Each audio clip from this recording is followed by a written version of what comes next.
stranger kept texting me romantic messages, making me look unfaithful. My husband confronted me, fury in his eyes. I was shocked until I traced the number. But when I found out who had really sent them, my blood ran cold. It was all a trap, to get me divorced and destroy me. My phone buzzed against the lacquered conference table, drawing curious glances from my colleagues. I flipped it over, expecting a message from Jack about dinner plans. Instead, an unknown number glowed on my screen with words that made my stomach drop. I can't stop thinking about the way you smiled at me yesterday. You're even more beautiful when you're focused on your work. I quickly turned my phone face down, heat rushing to my cheeks. The quarterly report discussion continued around me, but my mind raced. Who would send something like this? I didn't recognize the number, and I certainly hadn't given anyone reason to think I was interested in them romantically. Emma, your thoughts on the Q3 projections? My boss's voice snapped me back to the boardroom. I cleared my throat. The numbers are promising. If we push the new product line by early August instead of September, we could see a 15% increase in revenue. I spoke with confidence, years of business expertise automatically taking over while my personal concerns receded to the background. After the meeting, I stepped into my office and closed the door. Taking a deep breath, I checked my phone again. 3 more messages had arrived. I love watching you take command in meetings. Such confidence. That blue dress brings out your eyes perfectly. When will you finally notice me? My hands trembled slightly as I typed a response. I think you have the wrong number. The reply came instantly. No mistake, Emma. I know exactly who I'm texting. A chill ran through me. I blocked the number immediately, tucking my phone away as my assistant knocked with documents requiring my signature. I forced a smile and focused on work, but unease lingered like a shadow at the edge of my consciousness. That evening as I drove home, my mind replayed the messages. How did this person know what I was wearing? Had they been watching me? The thought made me grip the steering wheel tighter as I pulled into the driveway of the home Jack and I had purchased 3 years ago. A beautiful colonial with a wraparound porch that had stolen my heart instantly. Jack greeted me with a kiss, the familiar scent of his cologne momentarily dispelling my anxiety. We moved through our evening routine, cooking together, sharing details about our day, settling on the couch with glasses of wine. I considered telling him about the messages but hesitated. Why worry him over what was probably just someone's misguided attempt at flirtation? Everything okay?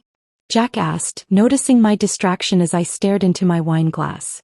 Just work stress, I lied, hating how easily the deception slipped out. In our 5 years of marriage, we'd built a foundation of honesty. Yet something held me back. Perhaps the fear of seeing suspicion in his eyes, or worse, dismissal of my concerns. The next morning brought fresh messages from a different number. Did you think blocking me would be that easy? You looked peaceful sleeping last night. Jack doesn't appreciate what he has. My blood ran cold. I nearly dropped my coffee mug, splashing hot liquid onto my blouse. This person had been outside our house? Had watched us sleeping? My hands shook as I texted back. Stop contacting me immediately or I'll report this to the police. They won't believe you, Emma. No one will. I blocked this number too, then immediately called our security company to check the alarm system and scheduled an appointment to install additional cameras. At work, I found myself constantly glancing over my shoulder, scrutinizing every colleague who smiled at me. Was it the new account manager who always lingered too long at my office door? Or maybe Brandon from IT who had helped with my computer last week? 3 days passed with blessed silence. I began to relax, convincing myself it had been a prank or a case of mistaken identity after all. Then, while presenting at a client meeting downtown, my phone lit up with a message from yet another unknown number. You're stunning when you're passionate about your work. The way you're gesturing right now. I can't look away. My voice faltered mid-sentence. I scanned the conference room, meeting the confused expressions of my clients. There were 20 people present. All familiar faces except for 2 representatives from the client's parent company. Neither was looking at their phone. Excuse me, I said, forcing professionalism into my voice. Let's take a 5-minute break. In the privacy of the hallway, I called Jack. They're watching me, I whispered, fear finally overwhelming my desire to handle this alone. Someone keeps sending me messages. They know where I am, what I'm wearing. They were outside our house, Jack. What? Who? The concern in his voice was immediate. Have you called the police? Not yet. I don't even know who to report.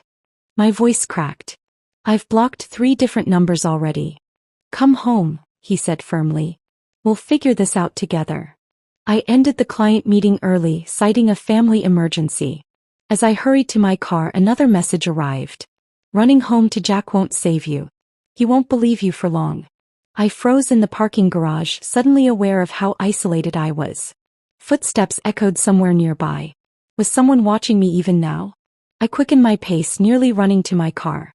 Once inside, I locked the doors immediately, hands shaking so badly I struggled to insert the key.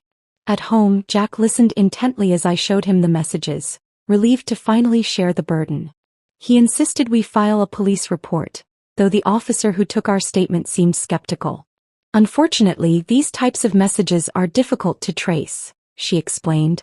Unless there's a direct threat, there's not much we can do besides documenting the harassment. That night, I lay awake beside Jack, staring at the ceiling. Why me? What had I done to deserve this? My company had competitors certainly, but this felt intensely personal. The messages continued over the next week. Always from new numbers, always just detailed enough to prove the sender was watching me. I changed my routine, varied my commute, avoided windows. Nothing helped. Whoever this was, they were always one step ahead, as if they had intimate knowledge of my life. And with each passing day, the messages grew more possessive, more disturbing. We belong together, Emma. Jack is temporary. I am forever. I dream of the day you'll finally understand we're meant to be. Everything I do is for us. You will see. I began to feel like a prisoner in my own life, constantly looking over my shoulder, questioning every interaction. The strong, confident businesswoman I'd always been was eroding under the constant strain of invisible eyes tracking my every move. Little did I know these messages were just the beginning of a nightmare that would threaten everything I held dear. For 2 weeks, Jack remained my rock. He installed security cameras around our property, helped me file police reports that went nowhere, and held me when nightmares jolted me awake. But as the messages continued without any leads, I noticed a subtle shift in his demeanor. The way his gaze lingered on my phone when it chimed, how he'd pause outside my home office when I took calls. I was preparing dinner on a Friday evening when Jack arrived home earlier than expected. His usual warm greeting was absent. Instead, he stood in the kitchen doorway, his posture rigid, face ashen. "Who's David?" he asked, his voice unnervingly quiet. I turned from the cutting board, knife still in hand. "David? I don't know any David." "Really?" Jack pulled out his phone. "Then why is he texting you that he misses the scent of your perfume on his sheets?" My stomach plummeted. "What are you talking about?" "I saw the messages, Emma. They came through while your phone was charging in our bedroom." His voice cracked slightly. "I wasn't snooping, they just appeared on your screen." I wiped my hands and moved toward him. "Jack, that must be the same person who's been harassing me. There is no David." He stepped back as if my proximity might burn him. "These weren't harassment, Emma. These were responses. Replies to messages you've apparently deleted." His eyes, usually warm with affection, had hardened into something I barely recognized. "There's an entire conversation thread." "Let me see," I demanded, reaching for his phone. He showed me the screen. Indeed, there were messages that appeared to be from me to this David person, interwoven with romantic responses. My blood ran cold as I read words I'd never written. "Miss you already. Jack's working late again. Last night was incredible. Can't stop thinking about it. We need to be more careful. Jack's getting suspicious." "I never wrote these," I whispered, scrolling through the messages in horror. "Jack, you have to believe me. Someone is setting me up." "Setting you up?" He laughed, a hollow sound that echoed against the kitchen tiles. "With detailed information about my schedule? About that weekend I went to visit my brother? These messages go back months, Emma." My mind raced. How was this possible? I reached for my own phone, but the alleged conversation with David wasn't there. Somehow, these messages had been sent from my number without appearing on my device. "I'm being hacked or something," I insisted. "The stalker messages, now this, it's all connected. Someone's trying to hurt us. The only one hurting us is you." Jack's voice rose sharply. He rarely raised his voice, the sound made me flinch. "I've been supporting you through this supposed stalker situation, and all along you've been..." He couldn't finish the sentence. It's not true, I pleaded. There is no affair. There is no David. I love you. Only you. Jack paced the kitchen, running his hands through his hair. I defended you to everyone. My mother called weeks ago saying she'd seen you having lunch with some man at Riverside Cafe. I told her she must be mistaken. My head snapped up. What? When did she say this happened? What does it matter? February something. The point is I trusted you. I grabbed his arm. Jack, I was in Chicago that entire week for the Anderson account. Remember? You dropped me at the airport. A flicker of doubt crossed his face, but it vanished quickly. Then it was another time. She saw what she saw. Your mother has never liked me, I said quietly. You know that. His expression darkened. Don't try to deflect this onto my mother. We argued until midnight. Every explanation I offered was met with skepticism. The more I insisted on my innocence, the more Jack seemed convinced of my guilt. When he finally grabbed a pillow and stormed off to the guest room, I collapsed onto our bed, exhausted and scared. Sleep eluded me. Around 3 a.m. I heard the front door open and close. Through the window I watched Jack's car pull out of the driveway. My attempts to call him went straight to voicemail. The next morning he returned with red-rimmed eyes and the faint smell of whiskey. I stayed at Trevor's, he said flatly, referring to his college roommate who lived across town. Jack, please, we need to figure this out. Together. I reached for his hand, but he pulled away. I've been thinking all night. These harassment messages conveniently started when I began questioning why you've been working late so often. His tone was clinical, detached. It's a pretty elaborate cover for an affair, I'll give you that. The accusation stung like a physical blow. You think I invented a stalker to hide infidelity? Do you hear how absurd that sounds? More absurd than someone hacking your phone to frame you? Creating fake messages that somehow know intimate details about our lives. He shook his head. I checked our phone records this morning. There have been dozens of calls to the same number over the past few months. Always when I'm not home. My jaw dropped. That's impossible. Let me see. He handed me a printout from our mobile carrier. There they were, calls I had never made, listed in black and white.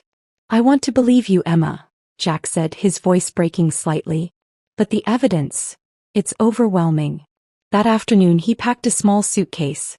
I need space to think, he said. I'll be at Trevor's for a while. I stood in the doorway, tears streaming down my face. Don't leave. Please. If you leave, whoever is doing this wins. He paused, conflict written across his features. For a moment I thought he might stay. Then his phone chimed with a text alert. He checked it, his expression hardening again. Goodbye, Emma. After Jack left, I received another message from the unknown number. He never deserved you anyway.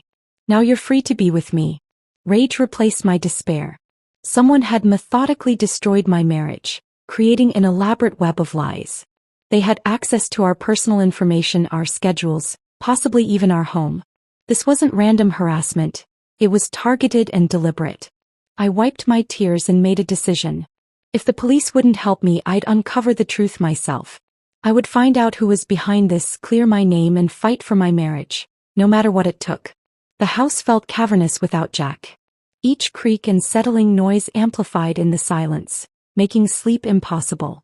I spent that first night alone, methodically documenting everything. Every message, every call, every strange occurrence over the past weeks. The pattern was too deliberate to be random. Someone with intimate knowledge of my life was systematically destroying it. By morning, I had a wall of sticky notes and a renewed sense of purpose. I called in sick to work for the first time in 3 years and set up camp at my dining room table with my laptop and a pot of coffee strong enough to strip paint. First, I needed technical help. My colleague Priya had mentioned her brother worked in cybersecurity. One desperate call later, Raj was sitting across from me, examining my phone. This is sophisticated work, he muttered, scrolling through diagnostic screens I couldn't begin to understand. Someone's installed spyware, high-end stuff, not the garbage you find on sketchy websites. My skin crawled. They can see everything I do? Messages, calls, emails, photos, even your location. He glanced up sympathetically. Do you have any enemies with technical skills and money to burn? I thought about my career trajectory, the deals I'd closed, the people I'd outmaneuvered. More than I'd like to admit. Raj worked silently for hours, tracing digital breadcrumbs. Finally, he pushed back from the table. I've isolated several IP addresses connecting to your device. One keeps appearing. It's routing through multiple VPNs, but there's a pattern. He handed me a piece of paper with a string of numbers. This might help identify them. I stared at the meaningless digits. How? The phone registering these connections is purchased through Vermilion Enterprises. He paused. Does that name mean anything to you? My coffee mug nearly slipped from my fingers. Vermilion was Marcus Hargrove's holding company. We were partners in a startup 5 years ago. Memories flooded back. Marcus's brilliance, his intensity, his inappropriate comments that I'd brushed off as social awkwardness. When our venture gained traction, his behavior became more possessive. I eventually bought out his share to escape the increasingly uncomfortable dynamic. I need to confirm it's him, I said, already reaching for my keys. Whoa, slow down. Raj blocked my path. This person has already manipulated your husband into leaving. If they realize you're onto them, they might escalate. What choice do I have? I demanded. The police won't help without concrete evidence. Raj sighed. Give me until tomorrow. I can set up a digital trap, something that will ping us his exact location next time he accesses your phone. That night, another message arrived. How's the empty house, Emma? Jack's better off without your lies. I'm the only one who truly understands you, I forced myself to respond naturally, my skin crawling with each word. Please leave me alone. I don't know who you are. The reply came immediately. You know exactly who I am. We're meant to be together. Got him, Raj announced the next morning, bursting through my front door with his laptop. He accessed your phone at 11:43 p.m. from a location in Highland Park. I pulled up property records on my laptop. Sure enough, Marcus owned a house in Highland Park, a modern monstrosity featured in an architectural magazine last year. I need to see him, I said, already planning my approach. That's a terrible idea, Raj countered. Let me gather more evidence first. But patience had never been my virtue. 2 hours later, I parked a block from Marcus's house, heart hammering against my ribs. Through binoculars borrowed from Jack's hiking gear, I watched the property. The security setup was extensive. Cameras at every corner, coded gate entry. Just as I was considering my next move, a sleek black car pulled into the driveway. The gate slid open and I caught a glimpse of the driver. Marcus, barely changed from when I'd last seen him 5 years ago. Still meticulously groomed, still radiating cold intensity. I snapped several photos with my phone, then followed at a distance when he left again an hour later. He drove to an upscale shopping district and entered an electronics store. I waited 15 minutes before following. He was examining smartphones when I approached. Hello, Marcus. His head snapped up, surprise flickering across his features before smoothing into a practiced smile. Emma. What a delightful coincidence. Not a coincidence, I said flatly. I know what you've been doing. His expression didn't change, but something shifted in his eyes, a coldness that sent chills down my spine. I'm afraid I don't know what you mean. The messages, the spyware on my phone, destroying my marriage. I kept my voice low, conscious of other shoppers nearby. Marcus laughed, the sound utterly devoid of humor. That's quite an accusation. Perhaps the stress of your failing marriage is affecting your judgment. Vermilion Enterprises, I said, watching his reaction carefully. That's how we trace the phone you're using to spy on me. A muscle twitched in his jaw, the only indication I'd struck a nerve. You always were clever, Emma. It's one of the things I've always admired about you. Why? I demanded. What could possibly make you do this? His smile remained fixed, but his eyes hardened. You ruined me, he said, voice barely above a whisper. You took our company, our vision, and pushed me out. Everything you've achieved should have been ours. I bought your shares at market value, I countered. You agreed to the terms. After you poisoned our investors against me. He stepped closer, his cologne overwhelming. You made them think I was unstable. Dangerous. You were, I said, standing my ground despite the alarm bells ringing in my head. The night you came to my apartment uninvited. I came to discuss strategy, he hissed. Instead, I found you with him, planning how to dilute my stake. Memory clarified like a photograph coming into focus. Jack had surprised me with takeout that night. We'd been discussing vacation plans, not business strategy. Marcus had misinterpreted everything through his distorted lens. That was my boyfriend, now husband, I explained carefully. We weren't discussing you or the company. Something dangerous flashed in his eyes. It doesn't matter now. You're getting exactly what you deserve. I pulled out my phone. I'm going to the police with everything I found. Marcus's smile returned, eerily calm. With what proof? I've covered my tracks well. And even if you could prove the harassment, you can't prove I sent those messages to Jack. Those came from your phone, remember? Then I'll tell Jack the truth myself. His laugh chilled me to the bone. He won't believe you. Not after what's coming next. He glanced at his watch. I should go. I have an appointment with your mother-in-law. Diane. I whispered, pieces suddenly clicking into terrible place. What does she have to do with this? Marcus's smile widened. Who do you think hired me in the first place? Diane. I repeated, my voice barely audible over the store's ambient music. The revelation knocked the air from my lungs. My mother-in-law hired you. Marcus checked his watch again, clearly enjoying my shock.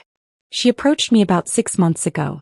Said she'd been following my career since our separation. Knew I had the technical expertise and, shall we say, motivation to help with her little problem. Her problem being me, I said flatly. Smart as always. He smiled coldly. You never were good enough for her precious son.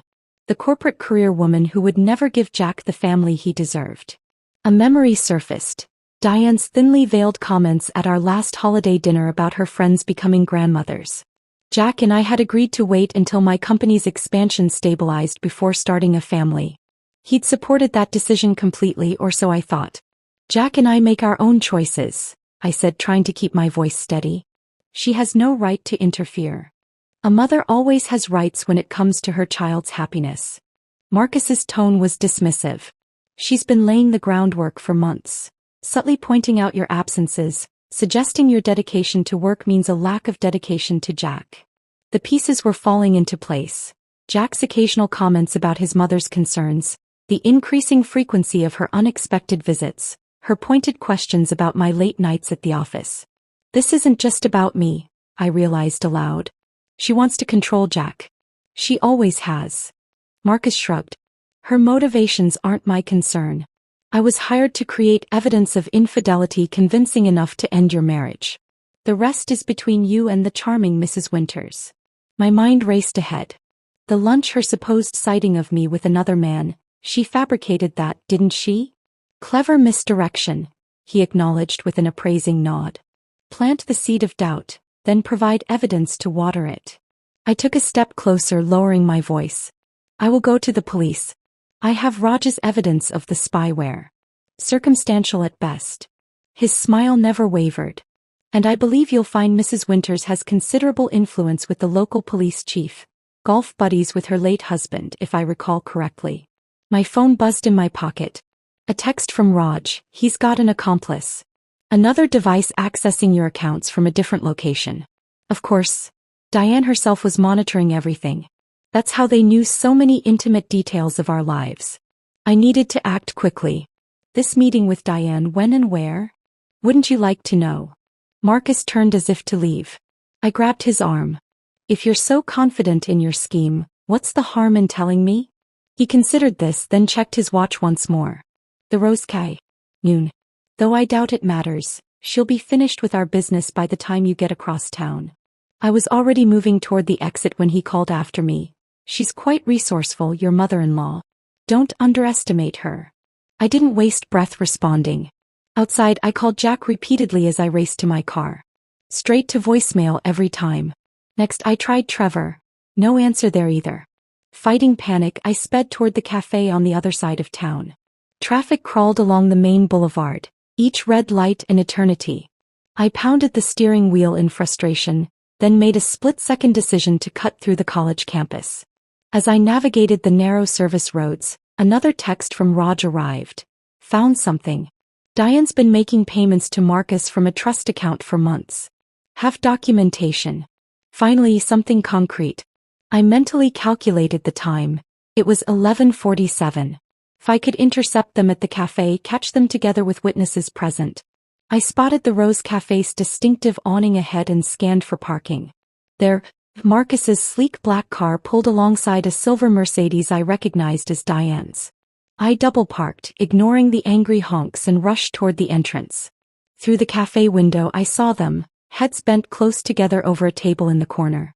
Diane's perfectly coiffed silver hair gleamed under the pendant lights as she slid what looked like an envelope across to Marcus.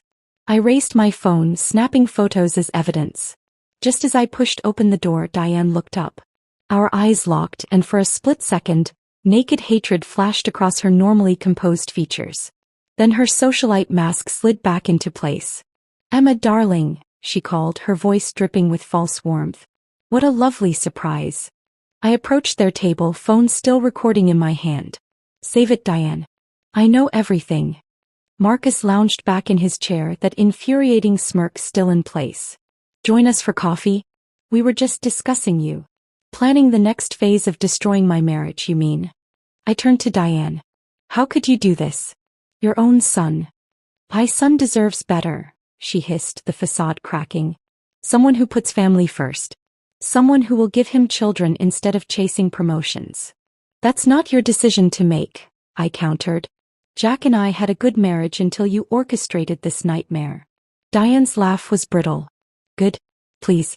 He's been unhappy for years, too loyal to admit it. I simply provided the catalyst for what was inevitable." I felt the curious stares of other patrons. A waitress hovered nearby, clearly unsure whether to approach our tense group. "I have proof," I said, keeping my voice low. "The spyware, the payments from your trust to Marcus. All of it." A flicker of concern crossed Diane's perfect features. "No one will believe you. Certainly not Jack, not after what I've shown him." "What did you show him?" I demanded. She smiled thinly. "Let's just say I had Marcus create some very convincing photographs. Technology is remarkable these days." My stomach lurched. "You doctored photos of me? With someone who isn't you," Marcus added helpfully. "But Jack doesn't know that." Cold fury swept through me. "This ends now. I'm calling Jack and telling him everything." "He's turned off his phone," Diane said with smug certainty. "After the heartbreaking evidence I shared this morning, he doesn't want to speak with anyone, especially you." I pulled out my phone again, opening my conversation with Raj. "I'm sending all of this to the police. Harassment, stalking, fraud. You'll both face charges." Marcus's smirk finally faltered. "You're bluffing. You have nothing concrete." "Don't I?" I played the recording I'd started when entering the cafe. Their voices emerged clearly, discussing payments and doctored photographs. "And Raj has traced all the spyware back to your devices. Both of you." Diane's composure cracked completely. "You ungrateful little," she caught herself, glancing around at the now openly staring customers. "You'll regret this. Jack will never believe you over his own mother." "We'll see about that," I said, turning to leave. "Family means everything to Jack, including loyalty. How do you think he'll feel when he learns his mother orchestrated this entire nightmare?" As I walked away, I heard Marcus's low voice. "This is getting complicated, Diane. Perhaps we should." "Shut up," she snapped. "This isn't over." I stepped outside into the sunlight, a strange calm settling over me despite her threat. For the first time in weeks, I had concrete evidence and a clear enemy. The fight to reclaim my life and my marriage was just beginning, but at least now I knew exactly who I was fighting against. The calm I felt leaving the cafe evaporated the moment I reached my car. A parking enforcement officer was already writing a ticket, but that was the least of my concerns. My windshield was adorned with photographs, dozens of them secured under the wipers like macabre decorations. I snatched one free, my hand trembling as I examined it. My face, perfectly photoshopped onto another woman's body, locked in an intimate embrace with a man I'd never seen. The quality was impeccable, no obvious signs of manipulation. Several onlookers slowed their pace, glancing between me and the scandalous images fluttering in the breeze. "Is that you?" the parking officer asked, her eyes wide with morbid curiosity. I tore down the photos as quickly as possible, shoving them into my purse. "No," I said firmly. "Someone's trying to hurt me." Her skeptical expression said everything. This was just the beginning. Diane was sending a clear message about what would happen if I continued fighting back. My phone buzzed with Raj's call as I slid into the driver's seat. Emma, you need to get to your office. Now. His usually steady voice sounded alarmed. What's happening? Someone's sending those doctored photos to your entire company contact list. Your CEO just called an emergency meeting. My stomach dropped. Can you stop it? I'm trying, but they've set up an automated distribution system. It's going out in waves. I peeled away from the curb, mind racing. I need to speak to Jack first. He has to hear the truth from me before. There's more, Raj interrupted. Someone's draining your joint accounts. Large transfers are going out to offshore accounts. I'm tracking them, but you need to get to the bank immediately. That's impossible, I said, panic rising. Those accounts need dual authorization. Not anymore. The permissions were changed yesterday. I gripped the steering wheel so hard my knuckles whitened. Jack wouldn't do that. But if he believed the worst about me, if Diane had convinced him I was planning to leave, I made a split-second decision and redirected toward First National Bank. The financial manager's face fell the moment I walked in. Mrs. Winters, she said, her professional smile strained. We were just about to call you. 20 minutes and multiple verification steps later, the damage was clear. Our savings, all of it, had been transferred to accounts beyond reach. The only silver lining was the manager's confirmation that the authorization had come through Jack's credentials, not mine. I hadn't been completely erased from our financial life yet. Can you freeze everything? I asked. We already have, at Mr. Winters' request this morning. He seemed concerned about unauthorized access. Of course. Diane had convinced Jack I might try to take everything. She was systematically cutting off all my resources. I left the bank and sat in my car, forcing myself to think strategically. My professional reputation was under attack.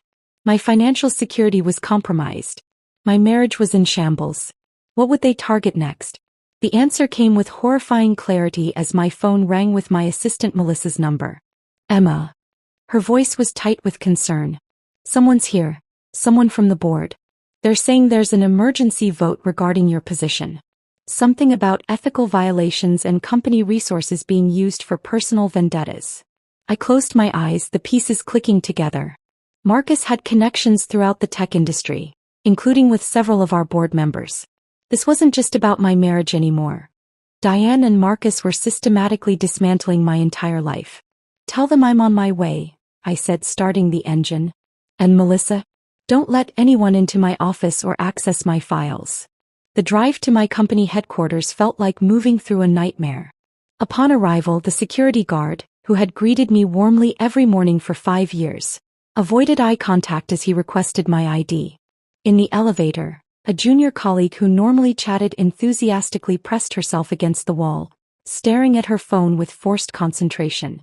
The photos had clearly made the rounds. Outside the boardroom, Melissa waited with red-rimmed eyes. They're all in there, she whispered. Including Hargrove. Marcus is at my board meeting? The audacity was breathtaking. He says he has evidence you've been using company resources to harass him. Something about server logs and illegal access attempts. Of course. The perfect frame job. Anything Raj had done to trace Marcus's activities would now be attributed to me, twisted into evidence of my supposed instability. I squared my shoulders. Record everything on your phone. No matter what happens in there, we need documentation. The boardroom fell silent as I entered. 8 pairs of eyes tracked my movement to the empty chair at the far end of the table. Marcus sat near the head, beside our CEO James Preston, looking for all the world like a victim seeking justice. Emma, James began, his usual warmth noticeably absent. Serious allegations have been brought to our attention. Multiple shareholders have expressed concerns about your personal conduct and its potential impact on the company. These allegations are fabricated, I said clearly, making eye contact with each board member. I'm being targeted by a sophisticated harassment campaign orchestrated by Marcus Hargrove and my mother-in-law, Diane Winters. Skeptical glances were exchanged. The oldest board member, Theodore Grantham, cleared his throat. We've received some rather disturbing photographs, Emma. Doctored, I replied firmly. I have evidence of the conspiracy, including recorded conversations and financial transactions. Marcus leaned forward, the picture of concerned professionalism. Emma, we're all worried about you. This paranoid behavior, these accusations, it's exactly why we're concerned about your judgment. I refuse to be baited. James, before we continue, I'd like to submit a forensic analysis of my devices showing unauthorized access and spyware installation. I'd also like to formally request Marcus recuse himself from this meeting due to conflict of interest. A flicker of uncertainty crossed James's face. Good, he wasn't completely convinced. This is exactly what I mean, Marcus interjected smoothly. Deflection. Accusations. Classic behaviors of someone in crisis. My phone buzzed with a text. I glanced down expecting Raj with more evidence.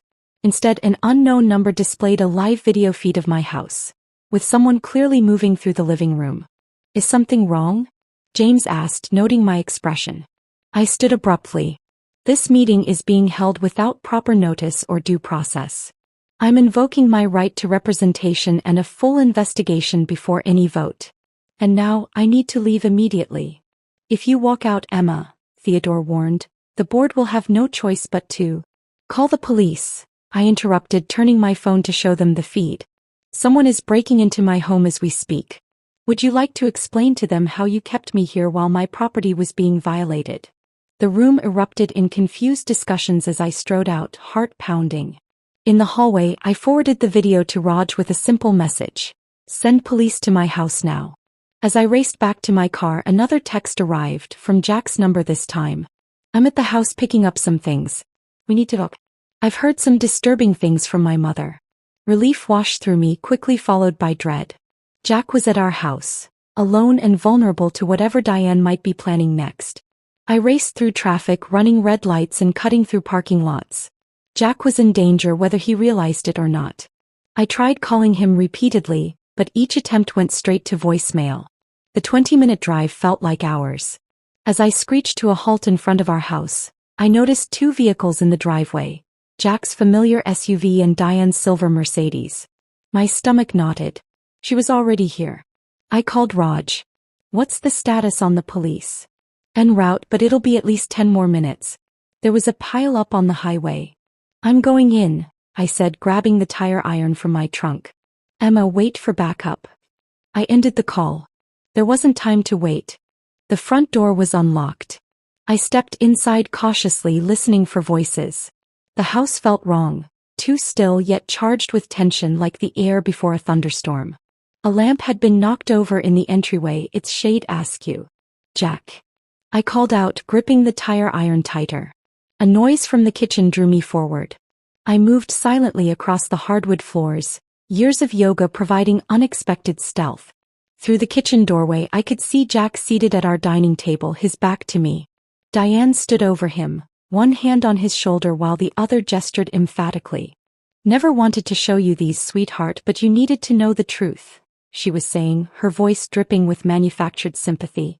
She wouldn't, Jack murmured, staring down at what appeared to be more doctored photographs. This can't be real. The evidence is overwhelming, Diane soothed. I know it hurts now, but you'll be better off without her manipulations. I've already spoken with Gerald about expediting the divorce proceedings. Gerald, her attorney. She'd been planning this endgame from the start. I think Jack can make his own decisions, I said, stepping into the kitchen. They both startled. Jack half rose from his chair, his expression cycling through shock, anger, and confusion. Diane recovered quickly, shifting smoothly in front of him. Emma, she said coolly. This is a private conversation between my son and me. In my house. I don't think so. I kept the tire iron partially hidden behind my leg. Jack, I need you to listen. Everything she's told you is a lie. Jack's eyes were haunted, his face pale. The photos, Emma. How can you explain the photos? They're fake. Diane hired Marcus Hargrove to destroy our marriage. They've been planning this for months. I took a step closer. Think about it, Jack. Would I really document an affair with selfies? Would I have left such obvious evidence for you to find? A flicker of doubt crossed his features, but Diane squeezed his shoulder. She's desperate, sweetheart. She's been caught and now she's making wild accusations. Your own mother wouldn't. Wouldn't what? I interrupted. Wouldn't interfere in your marriage? Wouldn't try to control your life? That's all she's ever done, Jack. That's enough. Diane's composure cracked. I won't stand here and be accused. I have proof, I said firmly, addressing Jack directly. Marcus confessed everything at the Rose Cafe. I recorded their conversation. They've been working together to separate us from the beginning. Jack looked between us, uncertainty clouding his features. Let me hear this recording. I reached for my phone, but Diane moved with startling speed. Her hand shot out, knocking my phone from my grip. It skittered across the kitchen floor and under the refrigerator. Mother! Jack exclaimed, rising fully now. She's lying, Diane hissed, a transformation coming over her features. The polished socialite mask fell away, revealing something feral beneath. She's always been lying, manipulating you away from your family. She never loved you, not like I do. The possessive intensity in her voice made Jack take a step back. What are you talking about? A new voice answered from the doorway. She's talking about her unhealthy obsession with controlling your life. Marcus leaned casually against the doorframe, watching the scene with detached amusement. Your mother's quite the performer, Jack. Had me convinced she was just a concerned parent until she started talking about how you'd finally come home where you belonged. Back under her roof, under her rules. Diane's face contorted with fury. You were paid to keep your mouth shut. I was paid to break up a marriage, Marcus corrected. Not to become an accessory to whatever this is devolving into. He gestured vaguely toward Diane. The lady's becoming a liability. You backstabbing. Diane lunged toward Marcus, who sidestepped with practiced ease. Jack grabbed his mother's arm, his expression hardening as the truth began to dawn. Mom, what have you done? Only what was necessary, she spat, wrenching her arm free. She was never good enough for you. She would have ruined your life. No children, no proper home, just ambition and selfishness. I took advantage of their confrontation to edge toward the refrigerator, dropping to my knees to retrieve my phone. The recording was our best evidence. Don't you dare, Diane warned, noticing my movement. She grabbed something from her purse. A small canister. Pepper spray. Diane, stop. Jack moved to intercept her, but Marcus grabbed him from behind. Sorry, mate. Can't have you interfering just yet. The ladies need to settle this. I scrambled backward as Diane advanced, her eyes wild with a hatred I'd never fully comprehended until this moment. You turned my son against me. You poisoned him with your independence and career ambitions. Jack made his own choices, I countered, looking for an escape route. He loves me, not as a possession but as a partner. He would have come to his senses eventually, she insisted. Realized what a proper family should be. Like yours. I challenged, remembering Jack's rare mentions of his controlling father. Is that why your husband spent more time at the office than at home? Because you suffocated him too. Her face contorted. You know nothing about my marriage. I know Jack swore he'd never repeat it, I said quietly. That's why he values my independence. That's why he supports my career. Something dangerous flashed in her eyes. She raised the pepper spray higher, finger tightening on the trigger. You've said quite enough. A sudden crash from the front of the house startled all of us. Police. Everyone remain where you are. Marcus reacted instantly, releasing Jack and bolting toward the back door. Jack tackled him with a football move I'd never seen before, sending them both crashing into the kitchen island. Diane hesitated, her focus split between escape and finishing what she'd started with me. In that moment of indecision, I lunged forward and knocked the pepper spray from her hand.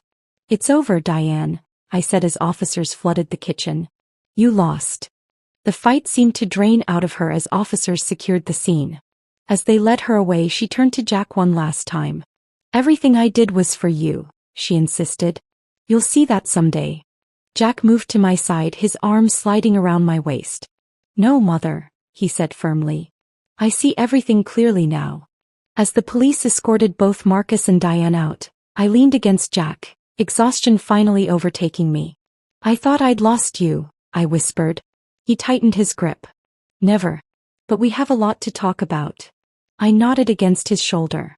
The nightmare wasn't completely over, but for the first time in weeks I could breathe again. The masterminds behind the twisted scheme had finally been exposed, and together Jack and I would rebuild what they'd tried so desperately to destroy. The house felt eerily quiet after the chaos. Police officers had finally departed after hours of statements and evidence collection. Jack and I sat across from each other at our kitchen table, 2 mugs of untouched tea between us. The physical exhaustion was nothing compared to the emotional toll of the past few weeks. "I should have trusted you," Jack said finally, breaking the silence. His eyes, normally bright with confidence, were shadowed with regret. "I let her manipulate me just like she's done my entire life." I reached across the table, taking his hand. "She's had decades to perfect her techniques. This isn't just on you."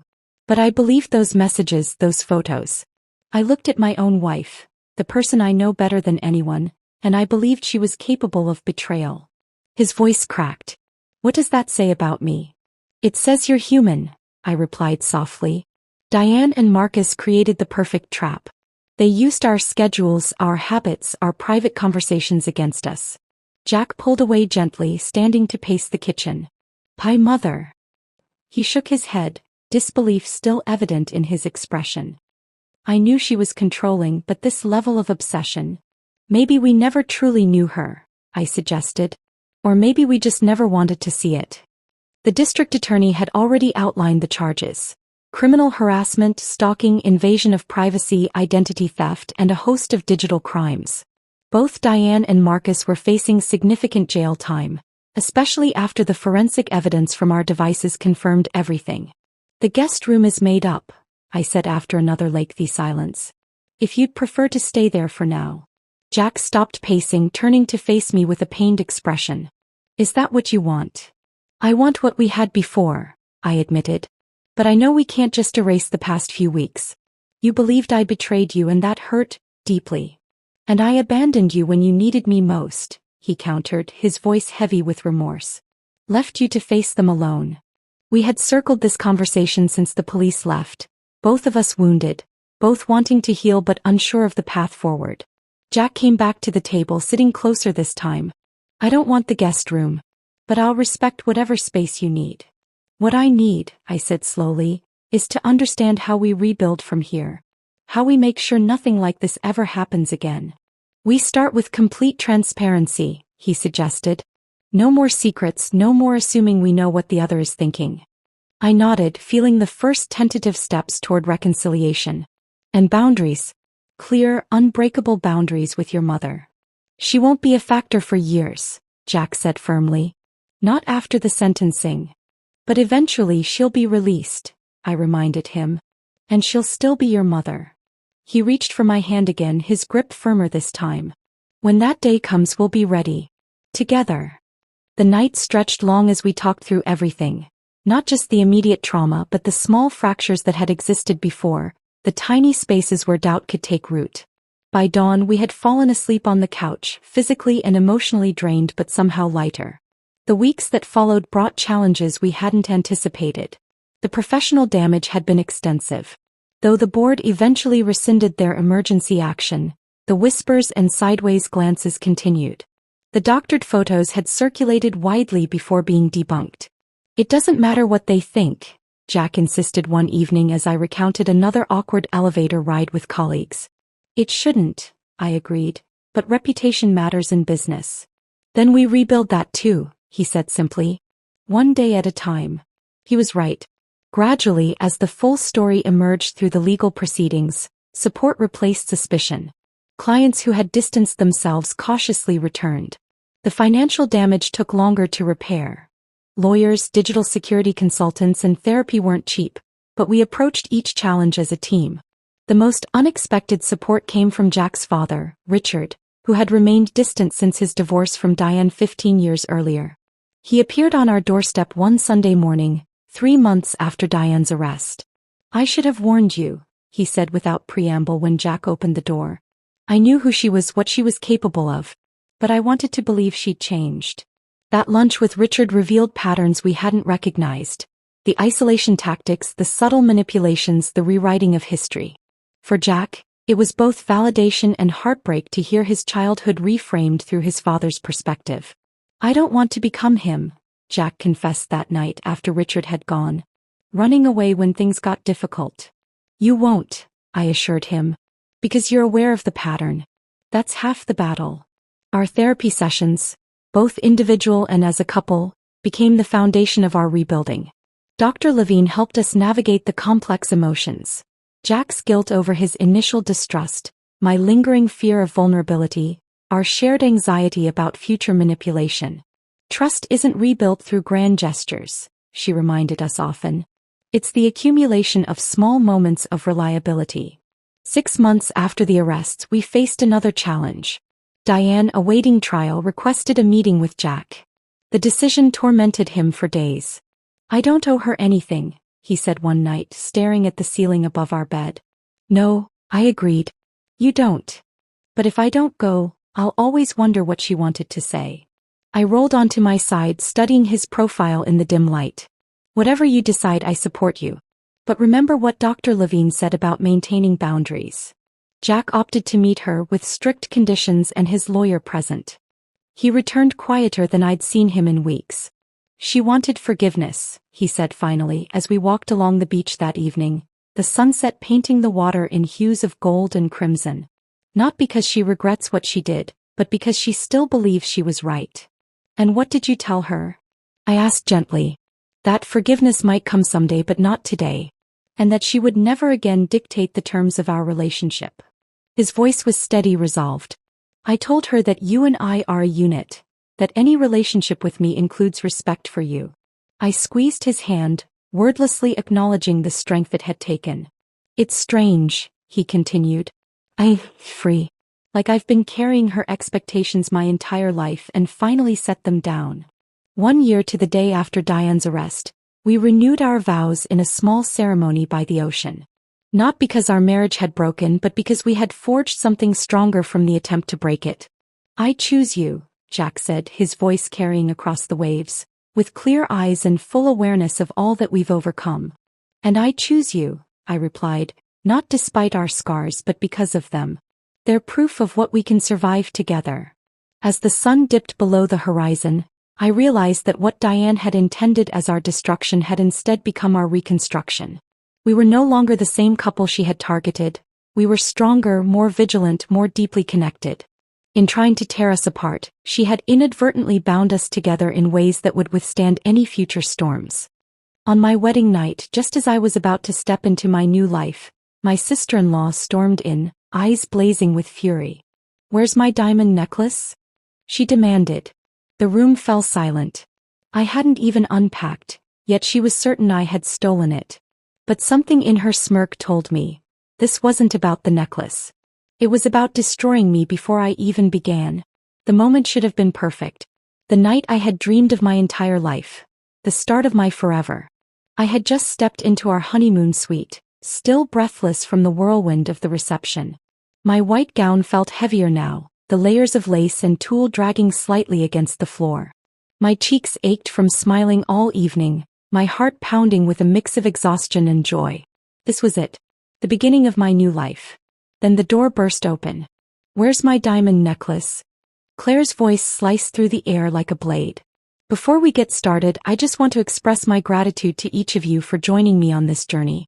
If these stories resonate with you and you want to be part of more empowering moments like this, don't forget to hit that subscribe button. Your support helps us grow and reach even more incredible people. Let's jump right in." I froze.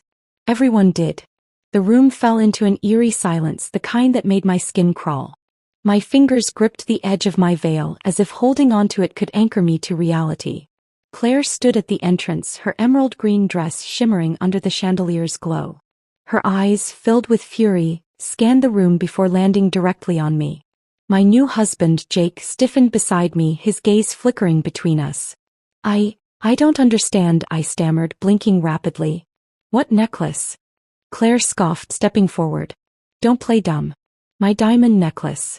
The one I wore to the wedding. It's gone." She narrowed her eyes. "And the only new person in this house is you." A sharp gasp came from Jake's mother, who stood by the dresser, folding a silk shawl. "Are you accusing my wife of stealing?" Jake's voice was firm, but there was something in his tone, hesitation. Claire folded her arms. "I'm not accusing. I'm stating facts." My stomach churned. I hadn't even unpacked yet. My suitcase was still zipped shut in the corner of the room. How could she even suggest such a thing? I turned to Jake, expecting him to laugh at the absurdity of it all, to stand by my side to defend me. But he remained frozen, his hands clenched into fists. Something was wrong. I don't have your necklace, I said, forcing my voice to stay steady. Why would I? Then you won't mind if I check your bags. Claire's smirk deepened, her polished nails tapping against her wrist. A chill ran down my spine. She was so confident, so sure. And that's when it hit me. This wasn't about a necklace. This was about me. About making sure I never truly belonged. About planting a seed of doubt on the very night I was supposed to become part of their family. I do mind, I snapped, stepping back. This is ridiculous. I won't let you.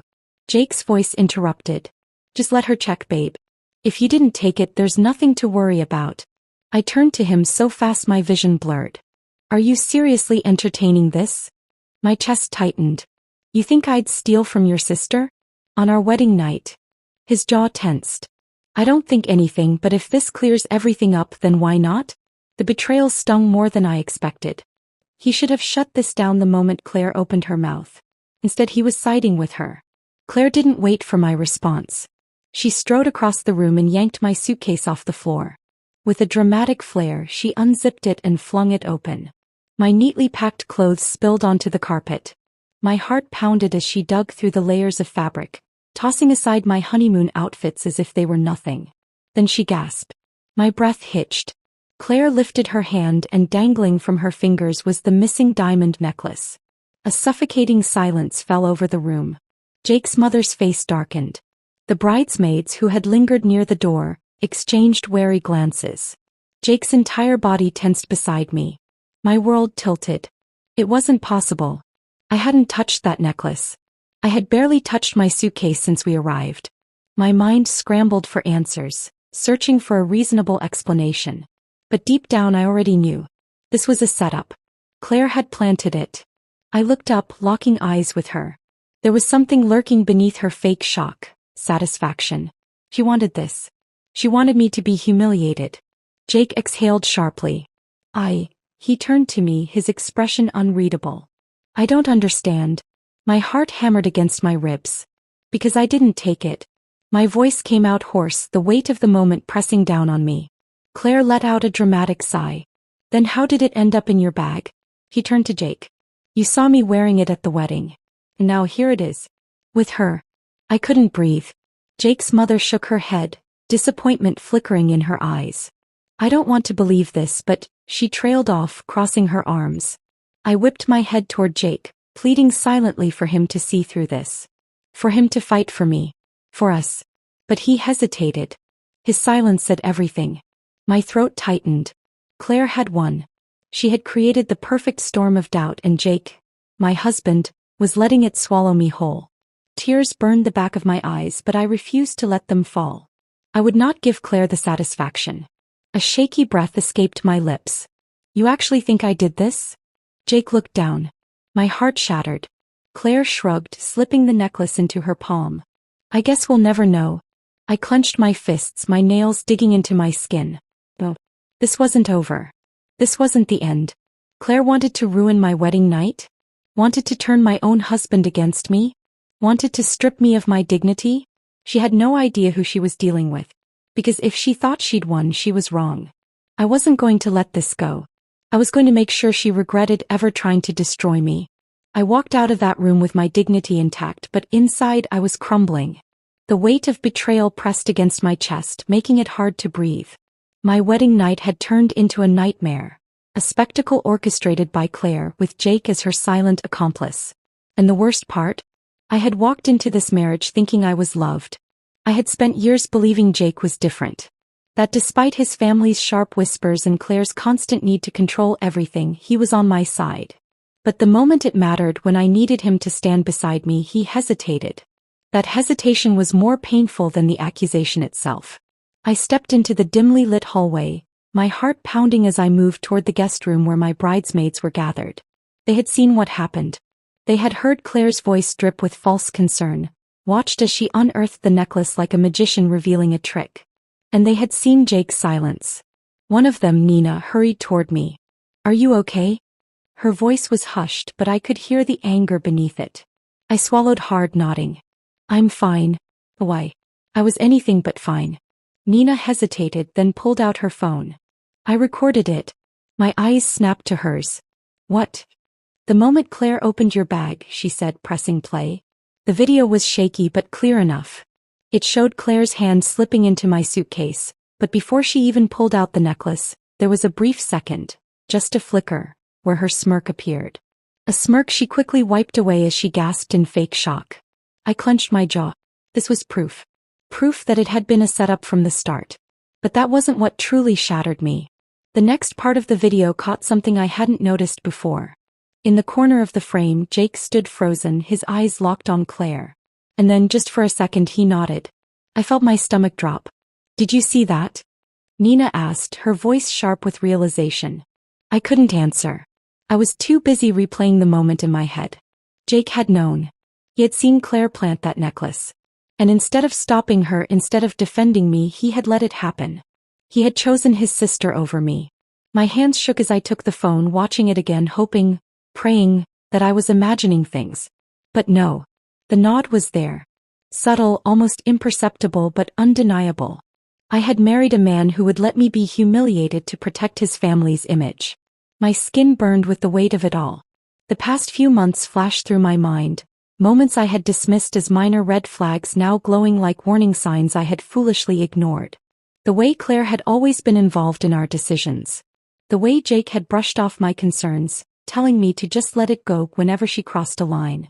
The way his mother had made it clear in subtle but sharp ways that I would never truly belong. And now I saw it for what it was. My perfect life had been nothing more than an illusion. I let out a shaky breath, handing the phone back to Nina. Send that to me. She nodded. What are you going to do? I didn't answer. Because at that moment I didn't know. All I knew was that I couldn't stay. But walking away wouldn't be enough. I needed them to feel what I was feeling. I needed Jake to understand what it meant to lose something you thought was yours forever. I had walked into this marriage believing I had found love. Instead, I had walked into a trap. But they had made a mistake. They thought I would cry, that I would quietly fade away, shamed and broken. They didn't know me at all. I turned back toward the hallway, my mind racing. If this was how they wanted to play, I would give them a game they'd never forget. Because if Claire wanted me out of her family, then I would leave. But I would make sure she took my place in the scandal before I was gone. As I stood in the dim hallway, gripping Nina's phone like it was my lifeline, a new kind of clarity settled over me. My wedding night had been hijacked. Not just by Claire, but by the entire illusion I had foolishly bought into. I wasn't walking into a marriage. I had been absorbed into a family that saw me as an outsider, a problem to be dealt with rather than a person to be embraced. And the truth was, the signs had been there all along. The wedding, the day that was supposed to be mine, had never really been about me. I thought back to the months leading up to it, the endless planning that had felt more like a battle than a celebration. Every decision I made had been questioned, overturned, or outright ignored by Jake's family. My dress. Claire had accidentally sent the wrong measurements to the boutique, forcing me to settle for a gown that wasn't what I had envisioned. The venue. Jake's mother had insisted on hosting it at their estate instead of the place I had originally chosen, claiming it was tradition. Even the guest list had been altered, my side of the family reduced to a small fraction while Jake's relatives took over the seating chart. And through it all, Jake had stood in the background, promising me it would all be worth it. You'll be my wife at the end of the day, he had whispered to me one evening, when I had been on the verge of calling off the entire thing. That's all that matters. But now, as I replayed that moment in my head, I saw it differently. He hadn't been telling me everything would be okay. He had been telling me to give in. To let his family have their way. Because in his mind, my happiness had never been a priority. I swallowed the bitterness rising in my throat. My wedding had been hijacked. And I had let it happen. I had been so desperate to be accepted, to be loved, that I had ignored the way Claire had looked at me when I walked down the aisle, as if I were a nuisance rather than a bride. I had smiled through gritted teeth when she made a passive-aggressive toast, calling me the newest addition to our family instead of welcoming me as Jake's wife. I had pretended not to notice the way Jake's mother had barely spoken to me the entire evening, choosing instead to entertain their family friends as if I didn't exist. And worst of all, I had ignored the whispers. I had heard them, faint but unmistakable, as I passed by clusters of guests who had turned away just a little too quickly. Are they really in love? She doesn't seem like the right fit for him. Well, you know how these things go. Family always wins in the end. At the time, I had dismissed them as meaningless gossip. But now I understood. I had never been meant to be here. Claire had made sure of that. And Jake, whether he had realized it or not, had let it happen. A deep sense of humiliation twisted inside me, but beneath it something stronger began to rise. Bigger. Not the fleeting kind that comes and goes like a passing storm. No. This was something deeper, something colder. This was resolve. I had spent months letting them take things from me. My choices, my voice, my dignity. But I wasn't going to let them take my revenge. I wasn't going to be the woman who left quietly, head bowed in shame. I wasn't going to let Claire walk away from this unscathed, smug in the belief that she had successfully erased me from their family before I had even had the chance to belong. No. If Claire wanted to humiliate me on my wedding night, then I was going to make sure she remembered this night for the rest of her life. Because this wasn't just my wedding. It was about to become hers too. And she had no idea what was coming. I didn't sleep that night. How could I? My wedding, the day that was supposed to mark the beginning of my happily ever after, had turned into a calculated takedown. Claire had orchestrated every detail and Jake, my husband, had allowed it to happen. The weight of betrayal pressed heavily on my chest, but underneath it, something stronger burned. Determination. I sat on the edge of the hotel bed, my wedding gown pulled around me like a reminder of the farce I had just endured. My fingers clenched the edge of the sheets, knuckles turning white. Claire had always been controlling, but this was something else. It wasn't just about undermining me. It was about destroying me. The question gnawed at me: why? Why had she gone so far? Why had she needed to paint me as a liar, a thief? I reached for my phone, opening the video Nina had sent. The proof was right there. Claire planting the necklace. Jake seeing it and saying nothing. My heart pounded as I replayed it, each frame searing itself into my mind. I had two choices.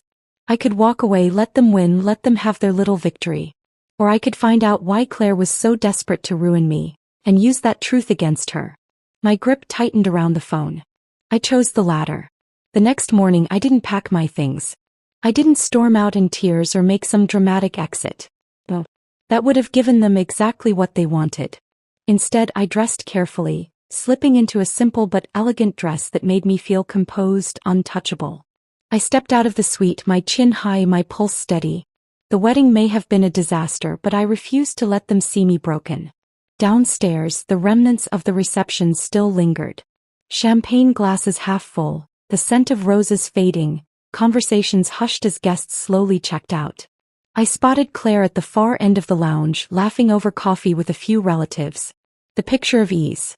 Like nothing had happened. Like she hadn't just spent the night trying to ruin me. I walked past her without a word, heading straight for the one person who could give me the answers I needed. Jake's mother. She was seated near the fireplace, stirring her tea absently, lost in thought. When she saw me approaching, her expression flickered. Something between discomfort and curiosity. I sat down across from her, meeting her gaze. "Can I ask you something?" She hesitated but nodded. "Why does Claire hate me so much?" My voice was calm, but there was no mistaking the weight of the question. She let out a slow breath, setting her spoon down. "Claire has always been protective of Jake." Protective. That was a carefully chosen word. Protective or possessive? I countered. Her lips pressed together. "She's always had strong opinions. Especially when it comes to family matters." Family. Another carefully chosen word. A polite way of reminding me that, despite the ring on my finger, I wasn't truly one of them. I leaned forward slightly. So she tried to frame me. On my wedding night. And Jake let it happen. Silence. A muscle in her jaw tensed. She picked up her tea again, taking a long sip before speaking. "You were never supposed to marry Jake." My stomach turned to ice. She continued, her voice quieter. "Claire always had someone else in mind for him. Someone from a family more aligned with ours. A perfect match. A predetermined future. And I had ruined it." Realization hit me like a tidal wave. Claire hadn't just disliked me. She had been waiting for me to fail. And when I didn't, she decided to push me out herself. I sat back, my breath slow and controlled. Does Jake know? She didn't answer. He didn't have to. The setup wasn't just Claire's doing. Jake had known. Maybe not every detail, but enough. And he had let it happen. Because deep down maybe he agreed. The betrayal cut even deeper now. Not just Claire's scheme but Jake's compliance. I stood up, smoothing my dress. Thank you for your honesty. She didn't stop me as I walked away. I found Jake in the garden, standing by the fountain, staring at the water as if it held the answers he couldn't find. When he saw me, relief flickered across his face, like he had convinced himself that maybe, just maybe, I'd let this all go. I stopped a few feet away watching him, letting the silence settle, letting him feel it. Did you know? Finally asked. His throat bobbed. Know what? I tilted my head slightly. That Claire was planning this. That she never wanted me here. He exhaled, running a hand through his hair. Babe, it's not like that. Don't. My voice was sharp enough to make him flinch. Don't lie to me. He sighed, rubbing his face. I didn't know she'd go that far. But I thought she'd just make things difficult. Not frame me. My laugh was bitter. Jake, she planted evidence to make me look like a thief. And you stood there. You let it happen. His shoulders slumped. I was caught off guard. I didn't know what to do. I took a slow step closer. Yes, you did. You could have stopped it. You could have defended me. But you didn't. Guilt flashed across his face. I didn't want to make a scene. My stomach churned. Right. Because Claire's comfort mattered more than my dignity. Silence. I stared at the man I had promised to spend my life with, and for the first time I saw him clearly. Not as the charming, kind person I had fallen in love with, but as someone who had chosen his family over me. Every single time. I took a deep breath, steadying myself. Tell me the truth, Jake. If Claire had told you to call off the wedding, would you have? His lips parted, but no words came. And that was my answer. A strange sense of calm washed over me. I had spent so much time trying to fit into his world, to prove I was worthy of standing beside him. But the truth was, I had never been standing beside him at all. I had been standing alone. I reached into my pocket, pulling out my wedding ring. The weight of it felt foreign now. Unfamiliar. I held it out to him. His eyes widened. Wait. No, my voice was steady. This wasn't a marriage, Jake. It was a mistake. I let the ring drop into his palm. And then, without another word, I turned and walked away. But I wasn't done yet. Claire had played her game well. But I was about to show her that she had underestimated me. Because this wasn't just about walking away. This was about making sure they never forgot what they had done. And I was just getting started. I walked out of that garden feeling weightless. The ring, once a symbol of forever, no longer felt like a shackle around my finger.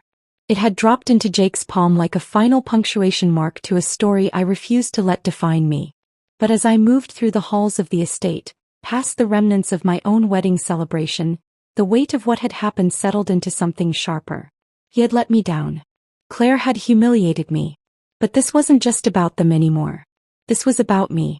For too long, I had let things slide, let people walk over me, let Claire manipulate situations to fit her narrative. I had convinced myself that being the bigger person meant walking away with dignity. But dignity didn't erase betrayal. It didn't undo the humiliation I had suffered in front of all those guests, in front of my own family. It didn't fix the way Claire had smirked as she framed me or the way Jake had hesitated when it mattered most. I wasn't about to leave quietly. Claire wanted me gone and she had gotten what she wanted. But I was going to make sure she regretted ever underestimating me. If she thought I was just going to disappear and lick my wounds in silence, she had no idea who she was dealing with. I pulled out my phone and dialed Nina. She picked up on the first ring. Tell me you're not leaving without a fight, she said before I could even speak. I exhaled slowly. Oh, I'm fighting back. I could hear the grin in her voice. That's what I wanted to hear. What's the plan? I glanced back at the estate, the towering symbol of the family I had been so eager to marry into. A family that had never truly welcomed me. But I knew them now. Their weaknesses. Their secrets. And I knew exactly where to strike. First, I said, we're going to make sure everyone knows exactly what Claire did. The video Nina had recorded would be my weapon. It was clear evidence of Claire planting the necklace, manipulating the situation to make me look guilty. But it wasn't just about proving my innocence anymore. It was about taking everything Claire valued. Her reputation, her standing in the family, the control she wielded over Jake and everyone else. I wouldn't just expose her. I would ruin her. And then I would make sure Jake felt what it was like to lose something he had taken for granted. Claire had framed me. Jake had let her. And now they were both going to pay. I left the estate with my head held high, but my mind was already 3 steps ahead, weaving a plan so sharp it would leave them reeling. They had tried to bury me. Now I was going to show them that I wasn't the one they should have feared. The first move was simple. The video had to be seen. But not just by a handful of people, by everyone who mattered. I met Nina at a small cafe downtown where she handed me her phone. "I've already sent it to you," she said, her eyes gleaming with anticipation. "What's next?" I opened the file, watching the footage again. Claire's smug expression. The moment she slipped the necklace into my bag. The second Jake nodded in silent compliance. I looked up, my jaw tightening. "We leak it." Nina's grin widened. "To who?" "To everyone." And that's exactly what we did. Within hours, the video was sent to key guests from the wedding. It was posted in a private group where members of Jake's family often shared photos and updates. It was forwarded to relatives, whispered about in group chats, and soon it started spreading like wildfire. The reactions were immediate. Disbelief. Some refused to believe it at first, but the evidence was undeniable. Claire had set me up. Jake had let her. And then the cracks in their perfect world began to show. The first call came from Jake. I let it go to voicemail. The second came an hour later. Then a text. "Jake, we need to talk." I ignored it. Then Claire called. "Claire, what the hell did you do?" I smirked, typing back a single response. "Me exposed the truth. You should try it sometime." I could almost hear her screeching on the other end of the line. But I wasn't done yet. Claire had spent years manipulating situations, twisting reality to fit her version of events. But now she was losing control. The family that had once defended her was starting to question things. The relatives who had looked at me with suspicion the night before were now turning their judgmental gazes toward her. And the best part? Her own mother was furious. By the evening, I got a message from one of Jake's cousins. Someone who had never particularly liked me but also wasn't blind to the truth. "Cousin, Claire's mom is livid. She's demanding answers. She doesn't like scandals." I sat back, sipping my coffee. Of course she didn't. Claire had made one fatal mistake. She had framed me, assuming I would leave quietly. Assuming I wouldn't fight back. But she had forgotten one important thing.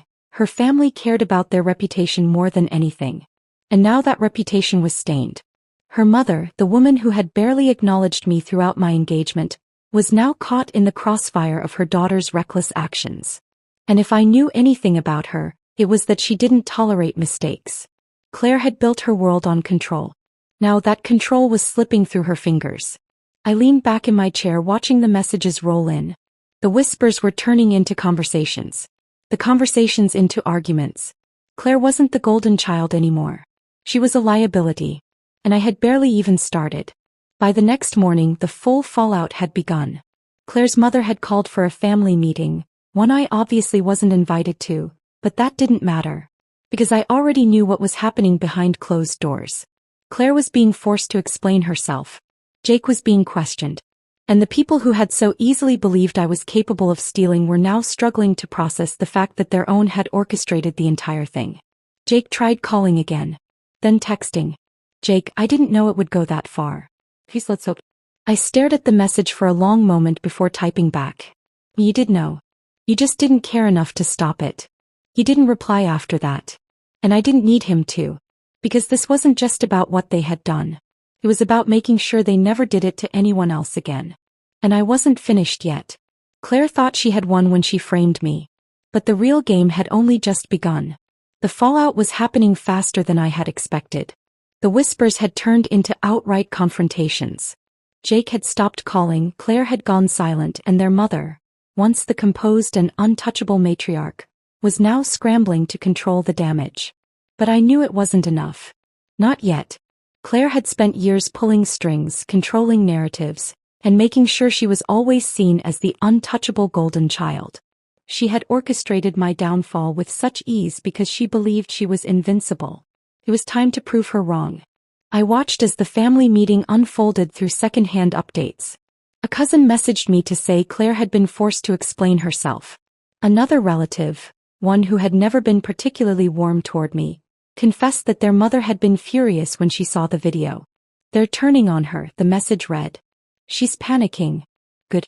But something still wasn't sitting right with me. I had spent days exposing Claire, watching her perfect image unravel. And yet I knew Claire. She wasn't the type to accept defeat. She wouldn't just let this happen to her without a fight. She was going to retaliate. The only question was how. Then I got a call I wasn't expecting. It wasn't from Jake. Not from Claire. Not even from her mother. It was from someone I hadn't spoken to in years.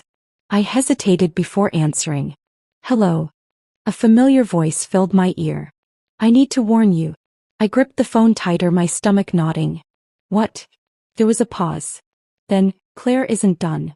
She's setting you up again." My breath hitched. "What do you mean?" "I mean she's flipping the story.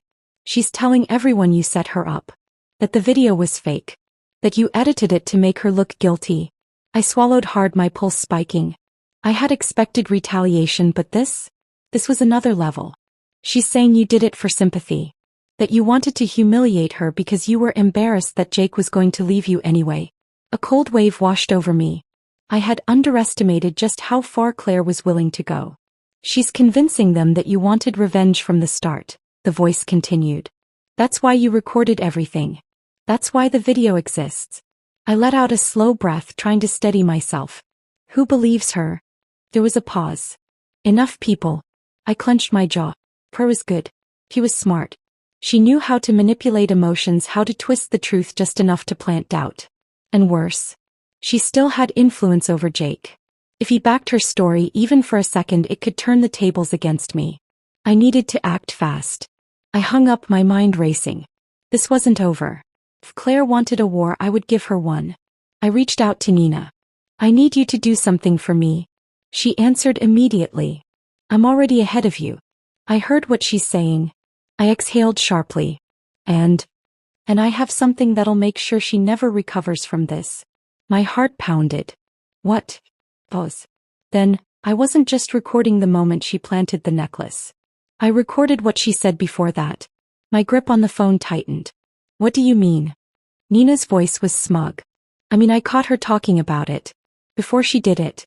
She literally said she was going to teach you a lesson right before slipping the necklace into your bag. She didn't know I was recording." I nearly dropped the phone. This was it. This was the final blow. "Send it to me," I said, my voice steady. "Already did," Nina replied.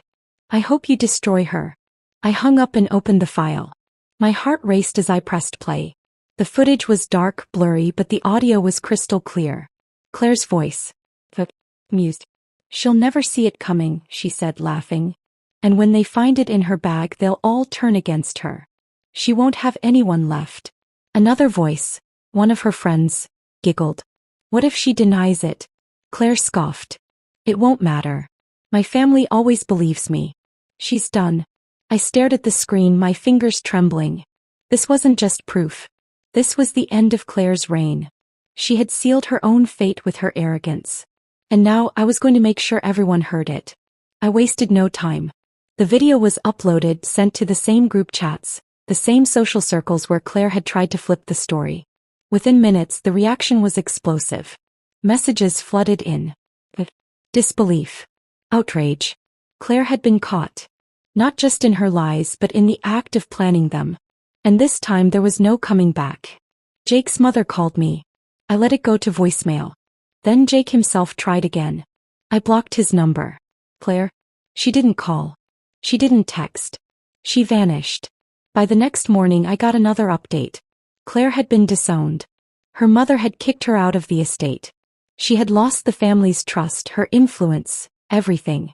She had spent years making sure she was the perfect daughter, the favorite, the one who could do no wrong. No. She was nothing. I sat back, breathing deeply. It was over. Claire had tried to ruin me. But in the end she had only destroyed herself. I had won. And I had never felt more free. Claire had built her entire life around control. Control over her family, over Jake, over the way people perceived her. But now she had lost it all. The whispers turned into full-blown conversations. The judgmental glances that once had been directed at me now fell squarely on her. The woman who had always prided herself on being untouchable had been exposed in the most brutal way possible. And I had done it without ever having to lie. The news spread like wildfire through their social circles. Claire had been caught, her manipulations laid bare for everyone to see. The golden daughter, the family's pride, had been disowned by her own mother. The irony wasn't lost on me. She had spent all this time trying to get me cast out, but in the end she had been the one exiled. But I knew Claire well enough to know she wouldn't go down without a fight. She had always been a strategist, someone who played the long game. She had tried to flip the story once before, and now that she had lost everything, I knew she would be desperate.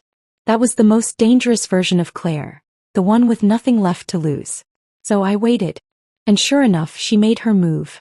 A few days after her exile, I received a message from an unknown number. "Claire, you think you won?" I smirked, my fingers hovering over the keyboard. "Me, I don't think." "I know." She read it immediately, but instead of responding, she called.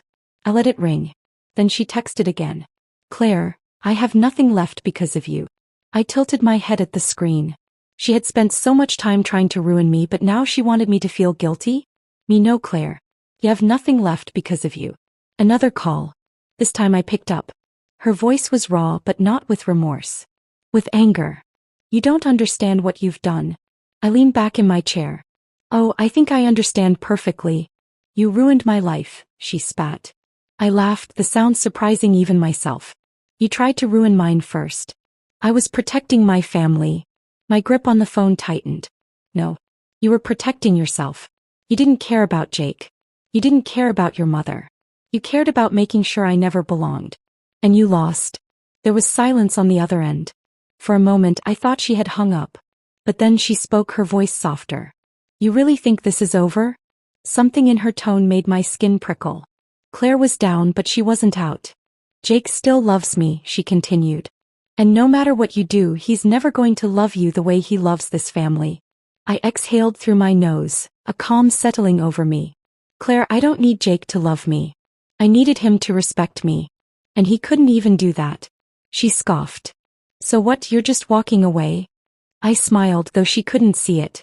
"No. I'm making sure you never forget what happens when you cross the wrong person." She let out a bitter laugh. "And how do you plan to do that?" "I've already lost everything." I tapped my fingers against the desk, thinking. Claire was right. She had lost her home, her family's trust, and her standing. But that wasn't enough. She had spent years building her influence, making connections, ensuring that no matter what happened, she always had something to fall back on. That was what I needed to take next. "You know," I said slowly, "it's funny. You spent so much time trying to prove you were better than me. That you were above me. Now, you're calling me for help." She inhaled sharply. "I don't need your help." "Then why are you still talking to me?" Silence. I let it stretch between us, letting her feel it. Letting her sit in it. Claire had spent so much time trying to orchestrate my downfall, but she had never once considered what would happen if she failed. She had burned too many bridges, played too many games, and now she had nowhere left to go. She finally spoke, her voice shaking. "What do you want?" I leaned forward, lowering my voice. "I want you to suffer the way you made me suffer. I want you to feel helpless. The way I felt when you framed me in front of everyone I cared about." She let out a ragged breath. "I already do." I tilted my head. "No, Claire. You don't. But you will." Then I hung up. And I got to work. I wasn't done yet. Claire still had some connections, people who hadn't fully turned on her yet. I needed to make sure she had nothing left. I started by reaching out to those very people, subtly feeding them the truth about Claire's deception.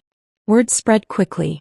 Within a week, Claire had lost job opportunities, social invitations, and even the trust of those outside her family. She had spent so much time crafting a perfect image, and now it was crumbling. Then the final blow. Claire had always prided herself on her charity work, her community involvement. It was her last standing shield, the one thing that kept her in high regard. So I made sure the right people saw the videos. The deception. The charity board quietly removed her from her position. She had nothing left. And for the first time in her life, Claire was truly alone. Jake tried reaching out again. He wanted to talk, to explain. But I didn't need his explanations. I already knew the truth. He had never been strong enough to stand against Claire. And I didn't need a man who hesitated when it mattered most. So I ignored him. Instead, I focused on what mattered. Myself. My freedom. My peace. Claire had tried to ruin me. But in the end, she had only destroyed herself. And the best part? She had done it with her own words. Claire had spent years crafting an image of perfection, positioning herself as the one in control, the one who always won. But now the narrative had shifted. She was no longer the center of admiration. She was the subject of ridicule, whispers, and shame. Every carefully placed connection she had built was crumbling, every false friendship unraveling at the seams. And the best part? She knew exactly who was responsible. I wasn't hiding. I wasn't running. I wasn't looking over my shoulder wondering when the next attack would come. Because Claire had no moves left to make.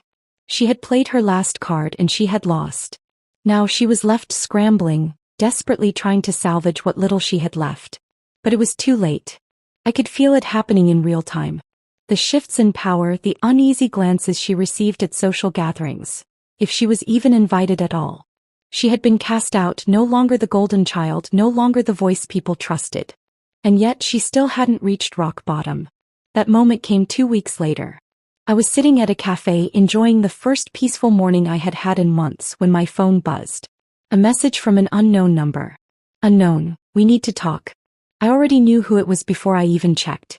Claire had used every other number I blocked, every mutual friend she could manipulate, but she had no allies left. I stared at the message for a long moment, debating whether I should even entertain the idea of responding. But curiosity got the best of me.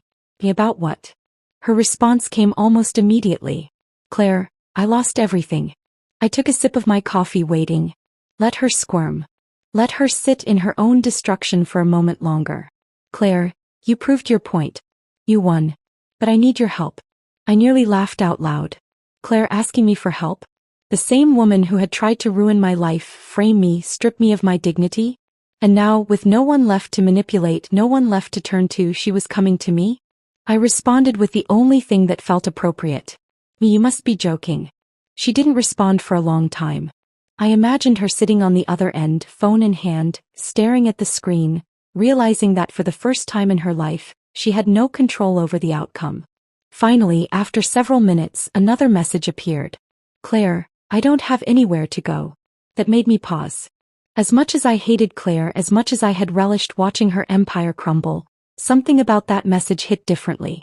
Not because I felt sorry for her, she had done this to herself, but because it was proof of just how much she had lost. She had been the queen of her own kingdom, the orchestrator of everyone else's misery. Now she was just another casualty of her own games. Still, I wasn't about to let her guilt me into anything. Me, that's not my problem. This time she didn't hesitate. For I know. But I don't know what else to do. I sighed, setting my phone down for a moment. Part of me wanted to ignore her entirely, to let her wallow in the mess she had created. But another part of me, the part that had spent too much time being the bigger person, wanted to hear her out. Not to help, but to watch her unravel. So I did something I never thought I would. I agreed to meet her. I found her sitting in the corner of a near-empty diner, her once pristine appearance disheveled, her usually sharp eyes dull and tired. It was a sight I never imagined I would see. Claire, defeated. She looked up when I approached, her expression unreadable. You actually came. I slid into the seat across from her, folding my arms. I was curious. She let out a dry laugh. Curious about what? How far I've fallen. I didn't answer. She already knew. She sighed, running a hand through her hair. I thought I could fix it. I thought if I just explained things, people would believe me. I tilted my head. Explained what? That you tried to ruin me and got caught? Her jaw tightened. That's not. She stopped herself, exhaling. Yeah. I guess that's exactly what happened. I leaned forward slightly. So tell me, Claire. Why am I here? She looked down at her hands, fingers twisting nervously. I need a place to stay. I blinked. Then I laughed. Loud. Claire winced but didn't protest. I shook my head. Let me get this straight. You spent months trying to tear me down, you humiliated me on my wedding night, you manipulated your own brother into turning against me. And now you want me to help you? Her gaze dropped. I don't deserve your help. No, I said, my voice sharp. You don't. She nodded slowly, pressing her lips together. But I don't have anywhere else to go. I studied her, searching for any sign of deception. But there was none. She wasn't playing a game this time. She had truly lost everything. And for the first time since this entire ordeal began, I saw Claire for what she really was. Not powerful. Not in control. Not the invincible force I had once believed her to be. She was just pathetic. I leaned back, shaking my head. Claire, I spent too long letting you have power over me. I let you dictate how I felt, how I saw myself. But not anymore. Her fingers curled into fists. I'm not asking you to forgive me. Good, I said. Because I don't. A flash of pain crossed her face, but she masked it quickly. Then what happens now? I exhaled, standing up. You figure it out. On your own. Her eyes widened slightly, as if she had still held on to some tiny shred of hope that I would cave, that I would feel sorry enough to help her. But I didn't. Because Claire needed to learn what it was like to live with the consequences of her actions. I placed a few bills on the table to cover her coffee, then turned to leave. As I reached the door, she called out. Wait. I paused but didn't turn around. When did you decide, she asked softly, that you weren't going to be the bigger person? I thought about that for a moment. Then I glanced over my shoulder. The night you tried to ruin me. She looked down, nodding to herself. Fair enough. I walked out without another word, the weight of years of manipulation, anger, and resentment finally lifting from my shoulders. The tables had turned, and I was never looking back. Walking out of that diner, I felt lighter than I had in months. Claire was no longer my problem. The power she once held over me had crumbled, reduced to nothing but desperate pleas and hollow regrets. But I wasn't interested in revenge anymore. I had won. Not because I had exposed her, not because she had lost everything, but because I had finally freed myself from her influence. For the first time in a long time, I wasn't looking over my shoulder, waiting for the next attack. I wasn't replaying moments in my head, wondering if I could have done something differently. I wasn't tied to the past anymore. I was free. But Claire? Claire was living in the ruins of the life she had so carefully built. It didn't take long for the final pieces to fall. With no home, no reputation, and no one left to manipulate, she tried to pick up the scraps of what remained. She attempted to reach out to people, but doors kept closing in her face. Employers didn't want to be associated with the scandal. Friends were too afraid of the backlash. And her own family had washed their hands of her entirely. She had always relied on influence, on knowing the right people, saying the right things, and controlling the narrative. But now no one was willing to listen. And then there was Jake. I had expected him to fade into the background after everything, to move on, rebuild his life without me. But instead he did the one thing I never thought he would. He started to regret. At first his messages were simple. Apologies. Half-hearted attempts to explain. But I ignored them. I didn't need closure from him. I had found it on my own. Then one evening my phone rang. His name flashed across the screen. I stared at it for a long moment before deciding to pick up. Hello. There was silence on the other end. Then a quiet sigh. You actually answered. I leaned against my kitchen counter, watching the city lights flicker outside my window. What do you want, Jake? Another pause. I wanted to say I'm sorry. I let out a slow breath. For what, exactly? For everything, he said. For not standing up for you. For not seeing it sooner. I shook my head. You saw it, Jake. You just didn't care enough to do anything about it. He didn't argue. That was new. I thought I was protecting my family, he admitted after a long pause. I thought if I kept the peace, everything would be fine. I was wrong. Claire wasn't protecting us. She was controlling us. I exhaled, shaking my head. And it took losing me to figure that out? He swallowed. I guess so. The sadness in his voice was real, but it didn't move me the way it once would have. There was a time when I would have given anything to hear those words, to know that he regretted how he had treated me.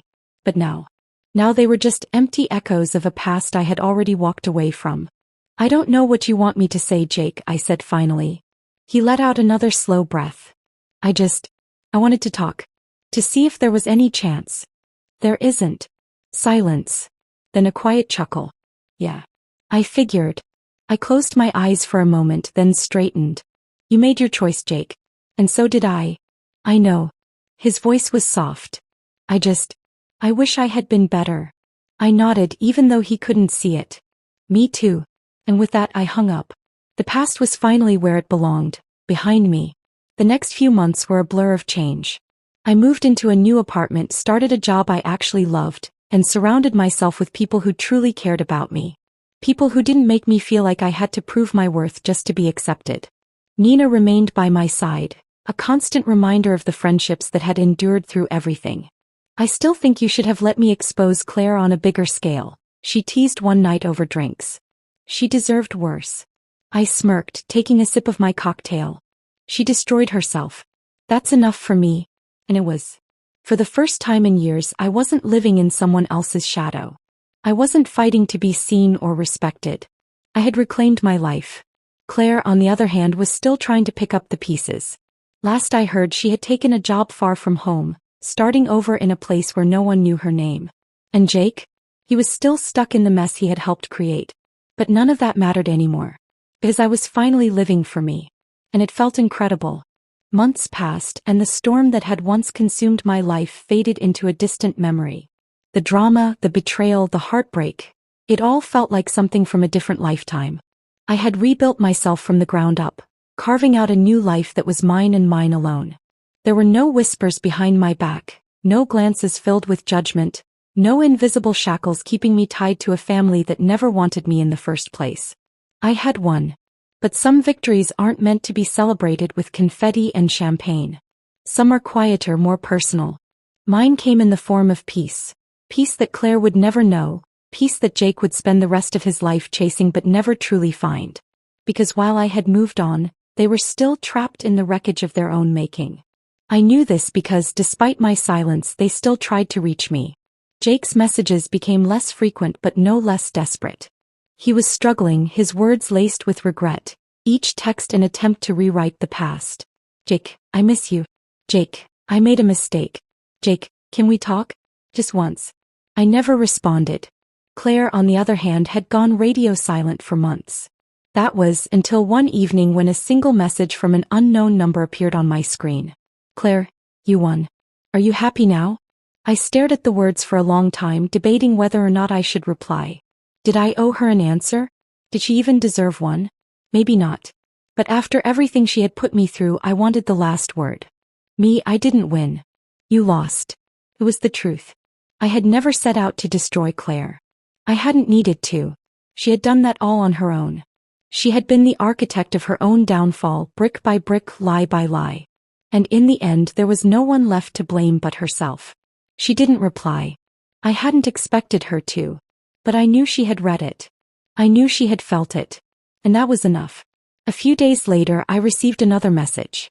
This time from Jake's mother. Jake's mother, I never apologized.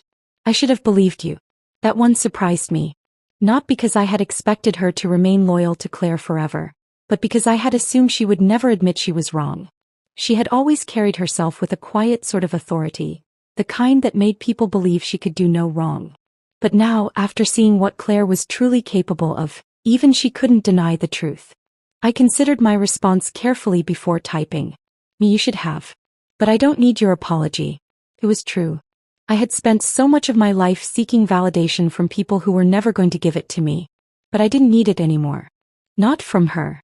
Not from Jake. Not from anyone. I was free. And they were the ones left haunted by the past. The irony wasn't lost on me.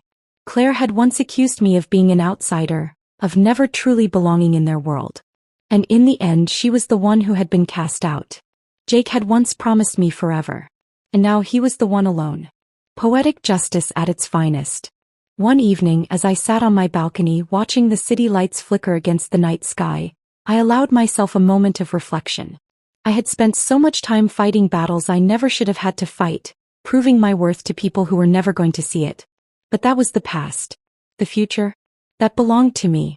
So I took a deep breath, deleted the last of their messages and set my phone down. For the first time in a long time, I felt truly, completely at peace. And no one, not Claire, not Jake, not anyone, could ever take that away from me again. My husband claimed, I'm the reason this marriage works. So I let him prove it. No reminders, no help, no effort. Suddenly, the home he took for granted fell apart. and the love he overlooked slipped away. Now he wants me back, but I've learned to live without him. I still remember the moment that pushed me over the edge. It wasn't a fight. It wasn't a screaming match. It was a single smug comment, delivered over dinner like it was the most obvious truth in the world. Lauren, let's be real. This marriage works because of me. Trevor said it so casually like he was talking about the weather. He didn't even glance up from his plate, completely unaware that in that moment, something inside me snapped. I had spent years making our lives run like a well-oiled machine. Handling bills, grocery shopping, managing his schedule, keeping our home together and somehow balancing it all while making it look effortless. And yet here he was, sitting across from me, acting as if my efforts were invisible. I wanted to argue. I wanted to list every single thing I did that he never noticed. But then I stopped. What was the point? Words never changed anything. He'd nod, half listening, throw in a meaningless, "Yeah, I appreciate you," and move on. But this time I wouldn't explain. This time I'd let him prove it. So I did something I had never done before. I stopped. Completely. The first day nothing changed. Trevor went about his routine, completely oblivious to the quiet rebellion unfolding right under his nose. His breakfast wasn't on the table when he came downstairs, but he just muttered something about waking up late and grabbed a granola bar. The mail sat unopened on the counter, bills tucked inside, deadlines creeping closer, but he barely glanced at it. The sink started filling with dishes, mine conspicuously absent, but he shrugged it off. I watched, waiting, but Trevor didn't notice. Day 2. His work shirt, which was always ironed and ready in the closet, was still crumpled in the laundry basket. He scowled at it but didn't say anything. He had a meeting at 9 a.m., one I had always reminded him about. I said nothing. He overslept. I listened as he cursed under his breath, fumbling to throw on whatever he could find before racing out the door. I smiled to myself. Day 3. The fridge started looking empty. No groceries. No meals prepped. No lunches packed. Trevor rummaged through the cabinets, grumbling. He called me from work, irritation seeping into his voice. "Did you forget to do the shopping?" I let the silence stretch before replying evenly. "Oh, I didn't realize that was my job." Pause. Then a dismissive chuckle. All right, I get it. I'll grab something on the way home." He didn't get it. Not yet. By the end of the first week, the cracks started to show. The house, once spotless, looked like a war zone. Clothes piled up. Junk mail covered the counter. His coffee cup from 3 days ago still sat on the living room table, a ring of dried liquid staining the glass. But the best part? Trevor still hadn't figured it out. He just assumed things were temporarily out of order, not realizing that this was his new reality. Then it happened. The moment I had been waiting for. Saturday morning. His favorite day of the week. The one where he slept in, woke up to fresh coffee and read his sports articles while I took care of everything. Not today. I sat on the couch, flipping through a book, ignoring the mess around me. Trevor stumbled downstairs, yawning. He blinked at the sink full of dishes. At the empty coffee pot. "Babe," he called, rubbing his face. You didn't make coffee?" I looked up, feigning innocence. "Nope." His forehead creased. "Oh, right. Well, did you get groceries?" I was thinking pancakes. "No groceries." Silence. He scratched the back of his head. "Right. So, we ordering breakfast?" "We." I raised an eyebrow. He exhaled sharply, walking toward the door. "Fine. I'll pick something up." "Don't forget to check the mail," I called after him. He paused. "Huh." I tilted my head toward the overflowing pile of envelopes. "The bills are due. Thought you might want to handle that." His expression darkened. He ran a hand down his face, clearly trying to stay patient. "Lauren, come on, why are you acting like this?" I smiled. "Like what?" "Like I have to do everything all of a sudden." And there was the realization. The weight of responsibility pressing down on him. I could see it in his face. The quiet panic, the confusion, the how the hell did this all fall apart so fast? Look in his eyes. I shrugged, standing up. "I'm just giving you what you wanted, Trevor. You said you were the reason this marriage works. So, I'm letting you prove it." He opened his mouth to argue, but no words came out. For the first time, he had nothing to say. Over the next few days, things got worse. Trevor missed another work meeting. He forgot to take the trash out, leaving the house smelling awful. He misplaced his car keys, something I usually helped him find, and spent an entire morning turning the house upside down. His coworkers started noticing his stress. His boss made a comment about his lack of organization. His friends teased him about his new life as a bachelor. Meanwhile, I thrived. Without the weight of managing everything, I suddenly had time. Time to read, to relax, to take long walks. Time to focus on myself, on things I had abandoned while playing the role of the perfect wife. And Trevor? He was drowning. The final straw came when he forgot to pay the power bill. I came home that evening to find him sitting in the dark, staring at the blank TV screen like it had personally betrayed him. When I flicked the light switch and nothing happened, I laughed. A real, genuine laugh. Trevor shot me a look. Not funny, Lauren. I smirked. Oh, I don't know. I think it's hilarious. He groaned, rubbing his temples. All right. You've made your point. Can we go back to normal now? I crossed my arms. What's normal, Trevor? Me doing everything while you take the credit. He hesitated. For the first time, I saw real recognition in his eyes. The weight of his own words sinking in. I didn't realize how much you handled, he admitted. No, Trevor. You just never cared to notice. He exhaled, looking away. I messed up, didn't I? I didn't answer. I didn't have to. Because for the first time he knew. And I wasn't sure he could fix it. Trevor sat in the dimly lit room, his face a portrait of realization. The power was out, the house was in chaos, and for the first time in his life he had no one to pick up the slack. He had always assumed that our life functioned effortlessly, never once considering that I had been the force holding it together. Now, with everything crumbling around him, he was beginning to understand. But understanding wasn't enough. He had to experience the full weight of his own words. I wasn't going to stop now. The next morning I left early, leaving Trevor to fend for himself. I didn't offer any explanations. No breakfast, no reminders, no conversation. Just silence. I walked out the door with a sense of freedom I hadn't felt in years, knowing that whatever awaited him that day was entirely his problem. When I returned, the house was a disaster. Dirty dishes had multiplied, papers were strewn across the table, and Trevor was slumped on the couch, looking utterly drained. He glanced up when I walked in, his face hopeful, as if I would finally step in and fix everything. I didn't. Instead, I moved around the house like a guest, taking care of my own needs and nothing else. I made a cup of tea, curled up with a book, and ignored the storm brewing in Trevor's mind. I could feel his eyes on me, waiting for me to say something, to break the unbearable silence. But I had no intention of making this easy for him. That night, he hesitated before getting into bed. Usually, he would fall asleep instantly, confident that the next day would run as smoothly as the last. But now, uncertainty clouded his features. I knew he was struggling, but I wasn't going to relieve him of his burden. By the end of the week, the house was barely functioning.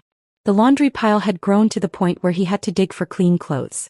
The fridge was nearly empty, forcing him to survive on takeout and whatever snacks he could find. His work life was spiraling too. He had missed 2 meetings and I overheard him on the phone, making desperate excuses to his boss. But the true unraveling came when he forgot an important client dinner. I was sitting in the living room when I heard the realization hit him like a freight train. He shot up from his chair, eyes wide, frantically searching for his phone.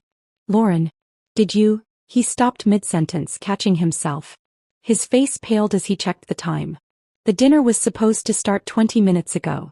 I watched as he scrambled, throwing on a wrinkled shirt, mumbling a string of curses under his breath.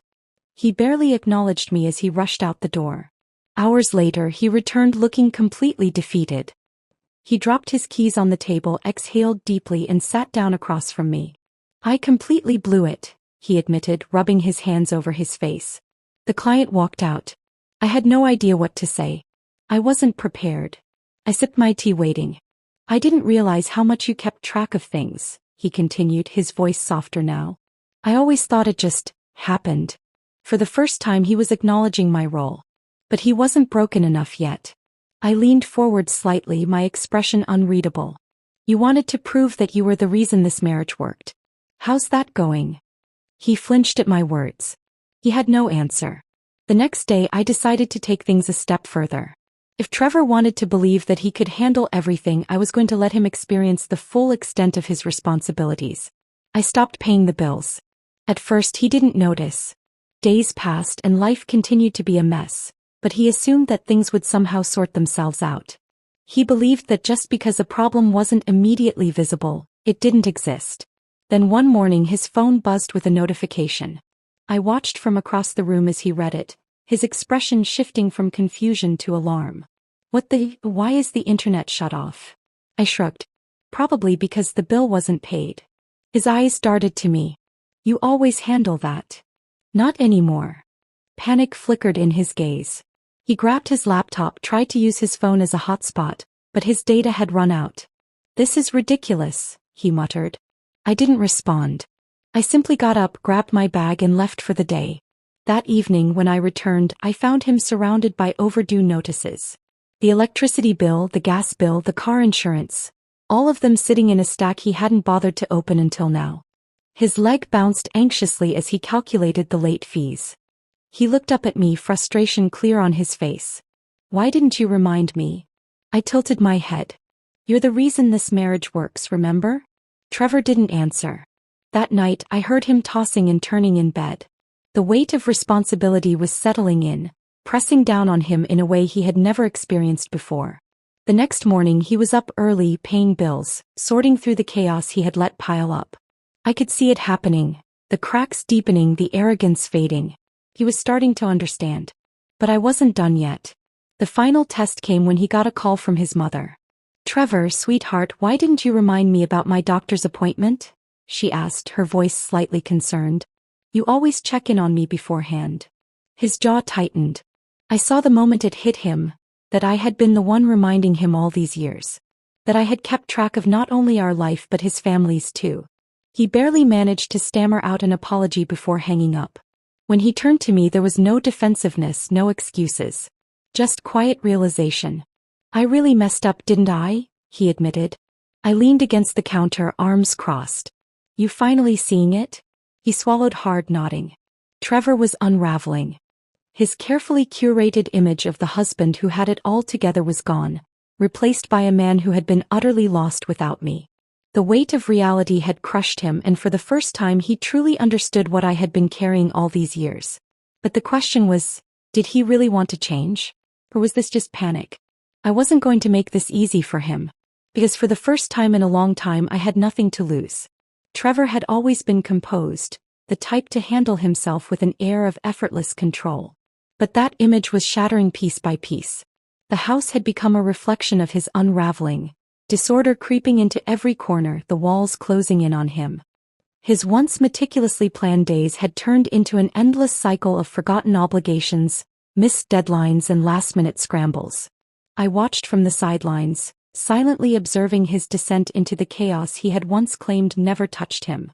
It wasn't just about laundry piling up or unpaid bills anymore. His world was crumbling in ways he never anticipated. One morning he woke up late, something that never used to happen. His alarm blared for nearly 10 minutes before he jolted awake, disoriented and panicked. The crisp shirts he usually wore to work were either wrinkled or buried under a heap of neglected clothes. He grabbed the least offensive option, barely having time to brush his hair before bolting out the door. An hour later I got a call. Lauren, where's my laptop charger? His voice was tense, bordering on desperation. Wherever you left it last, I replied evenly. Come on, I don't have time for this, he snapped, frustration spilling through the phone. Neither do I said before hanging up. Trevor had never really understood the weight of the responsibilities I carried, and now he was drowning under them. By lunchtime he had forgotten to eat. I knew because he came home early, rummaging through the empty fridge, eyes darting around like a man who had lost his sense of direction. You didn't go grocery shopping? He asked, trying to mask the disappointment in his tone. Did you? His jaw tightened. He knew the answer. The days blurred together and his mounting stress became more visible.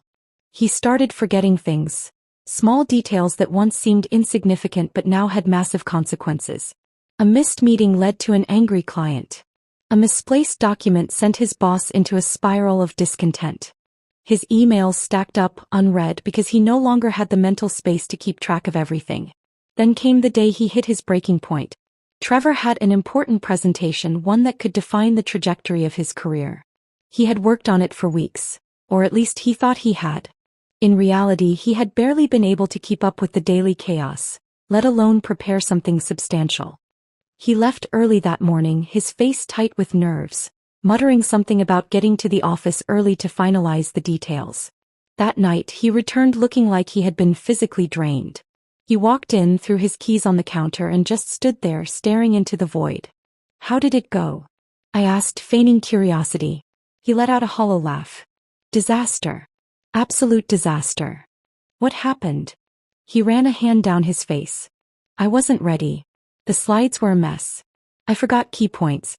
My boss could barely look at me by the end of it." He sank into the chair across from me, rubbing his temples. I could see it.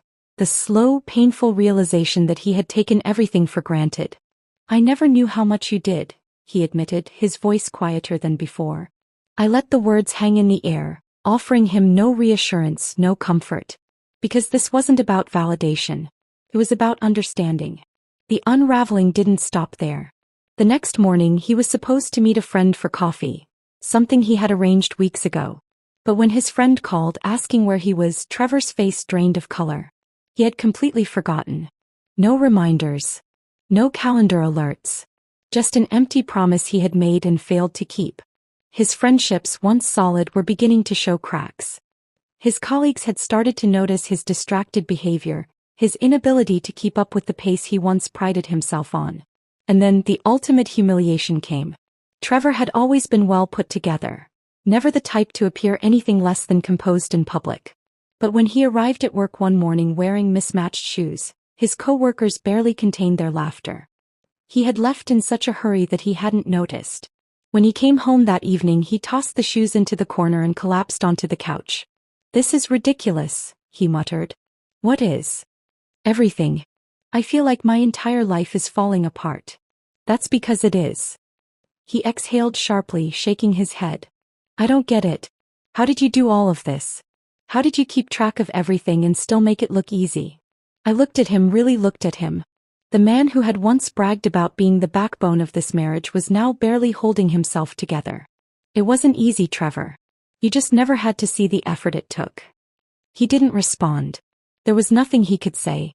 The chaos he had once dismissed as a minor inconvenience had consumed him. The responsibilities he believed were insignificant had nearly broken him. The marriage he thought he controlled was slipping through his fingers. And for the first time, I didn't feel guilty watching it happen. Because this wasn't about revenge. It was about revelation. Trevor had spent years taking me for granted, assuming that the structure of our life existed naturally without effort. But now, with nothing shielding him from the reality of what I had done for us, he had no choice but to face the truth. But understanding wasn't enough.